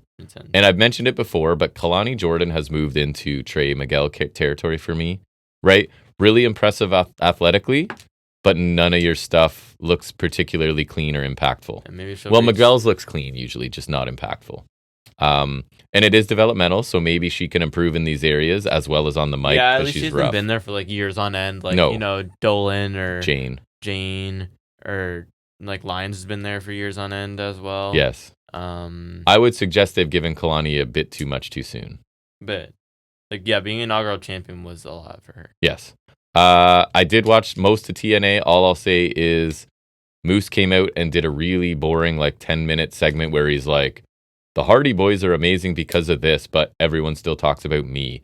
And Nick Nemeth is one of the best wrestlers in the world, but everyone talks about me. Do they? And then Diener comes out and he ends up beating Diener. The heel Alexander and his group seemed pretty cool. He kind of confronted Santana ahead of their 4-way match that Hendry won, right? Yepers. We got a fun tag match with the Rascals taking on Laredo Kid and Leon Slater. Leon Slater is their Javon Evans. He's 20. He's super bouncy. It was pretty fun. Crazy ass finisher. Yes. Way too much AJ Francis. But to be fair, any is too much, but this was more than that. Thankfully, it didn't win, though. And then this cryptic vignettes for the number 23. So it came up. No idea. On the show and the pay-per-view. They've been doing it for a couple involving weeks now. Callahan and PCO. So somebody I saw, I think it was just in a comment somewhere, said that the 2-3, what are the second and third letters of the English alphabet? And who might that be? PC? Yeah. Someone released from WWE. Baron Corbin? Yeah. But could he use that name? No, but that would be a decent tease. Right? I mean... He'd be a good fit there in a way. I'd like him in the X division because he could be a good big guy to have there. And again, then it's no limits. They're doing that with Moose right now. But he's the X division. He's boring. But his match with Kushida on the pay-per-view I thought was really good. So is Kushida selling an injured back. Moose got run into the steps on his shoulder, and then it was shoulder work, back work, and I really like that match. I want NXT to take ABC because I want to see them, but I don't want to watch TNA. And then what else did I watch on the pay-per-view? I didn't write anything down, but I watched Ace Austin right now. What's that? Oh, I watched 7 beat Austin. Ace Austin. That would be good. I was thinking that might be good, but I was like, I don't want to watch TNA. It was pretty good. And I don't remember what else I watched. That's how good it was. I even watched it this morning, and I don't fully remember. I didn't see... That's sad.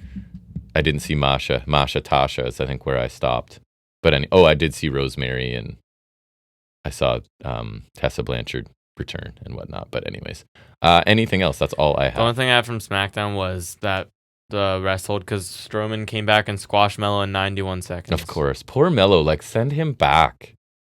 Send him back and let him just... Or let's trade him Trick for Mello. Totally fine with that. Send him to Raw and just give him a fresh start. He needs the transfer window. He needs something. Yeah. Because it's a running joke like Melo don't miss and Melo only misses.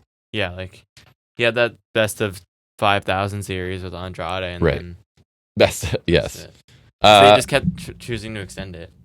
And Melo is awesome. We've I seen love Melo. peak Melo is excellent. So I don't know what the problem is, but anyways, do you have any figuring stuff to discuss this week? No, I did have a preview for main event just because. Okay, let's go quick. Preview main event.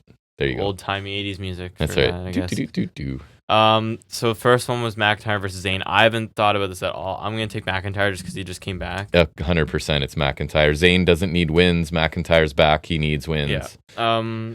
Liv Morgan and Io Sky for the women's world title. I don't think it's not Io's coming off gonna Liv win. yet. At Io, I would love it because Io is probably my favorite women's wrestler still. She has amazing matches, but they're not the story behind her to be champion, and I think it's still going to be Liv, unfortunately. My favorite's Baszler. Yeah. Sure. Then we got Chelsea Green versus Meechin in the women's U.S. tournament final. It's Chelsea Green. It is Chelsea Green. I don't ever see... I haven't called her Rachel Green in a while. Good for me. Not that we talk about her much, but Meechin's just kind of there, I think, to have Meechin a match. Yeah. Chelsea Green sucks less. Yes, agree. Then we got Gunther Balor Priest for the world title. I feel like there's a small chance it's Balor, but I don't have enough confidence to pick that, so I'm going with Gunther. It's Gunther, I think, still. They're not taking it off of him. Hopefully they're rebuilding him as strong and not questioning himself and whatnot. I mean, Priest is in the match, so true. Might be scared. Yeah. Then we got Rhodes versus Owens for the WWE title. I'm going to go out on a limb and say Orton turns heel on him because it's been rumored for a bit. I'm going to take Owens. Wow. I feel like they could do it. And I feel like Owens is hot right now. He's doing really good character work. Cody's run has gone long enough. Wow. And some people aren't believing in it. I mean, I hope to God you're right, but I'm not feel taking like it. The Saturday Night's main event, they might want to make it feel like a big deal for the first one. So it's unlikely, and I'm willing to stake my... I love it. I'll take Cody I'm just because it's Owens. Cody, but I love that, and I really hope it happens. I feel like it's not impossible, and there's rumors of them planning a title change. I love Kevin Owens. He's one of the only things I regret not watching SmackDown. So I feel like there's a decent chance, and I'm willing to go out on a limb on him. All right. So that'll be our deciding match there. I like it. We'll probably watch that at some I'll point, watch it, I but guess. it's not Saudi, so okay. We'll probably have to Fair find enough. it because it's on NBC or Peacock. So it might be on the network You tonight, mean but pay for it, legally find it somewhere for sure. get a VPN and subscribe to Peacock. Is that it? I guess. That is it. So we're coming to the end of episode 230, just pushing a bit over 2.5 hours this week. We'll watch main event. We will talk about it next week. We'll talk about everything else we always talk about. We hope you come back. We hope you bring some other people with you. Appreciate you taking some time out of your week to watch/listen to us talk about wrestling from our basement. We'll see you back here next Saturday. And until then, everybody, take care.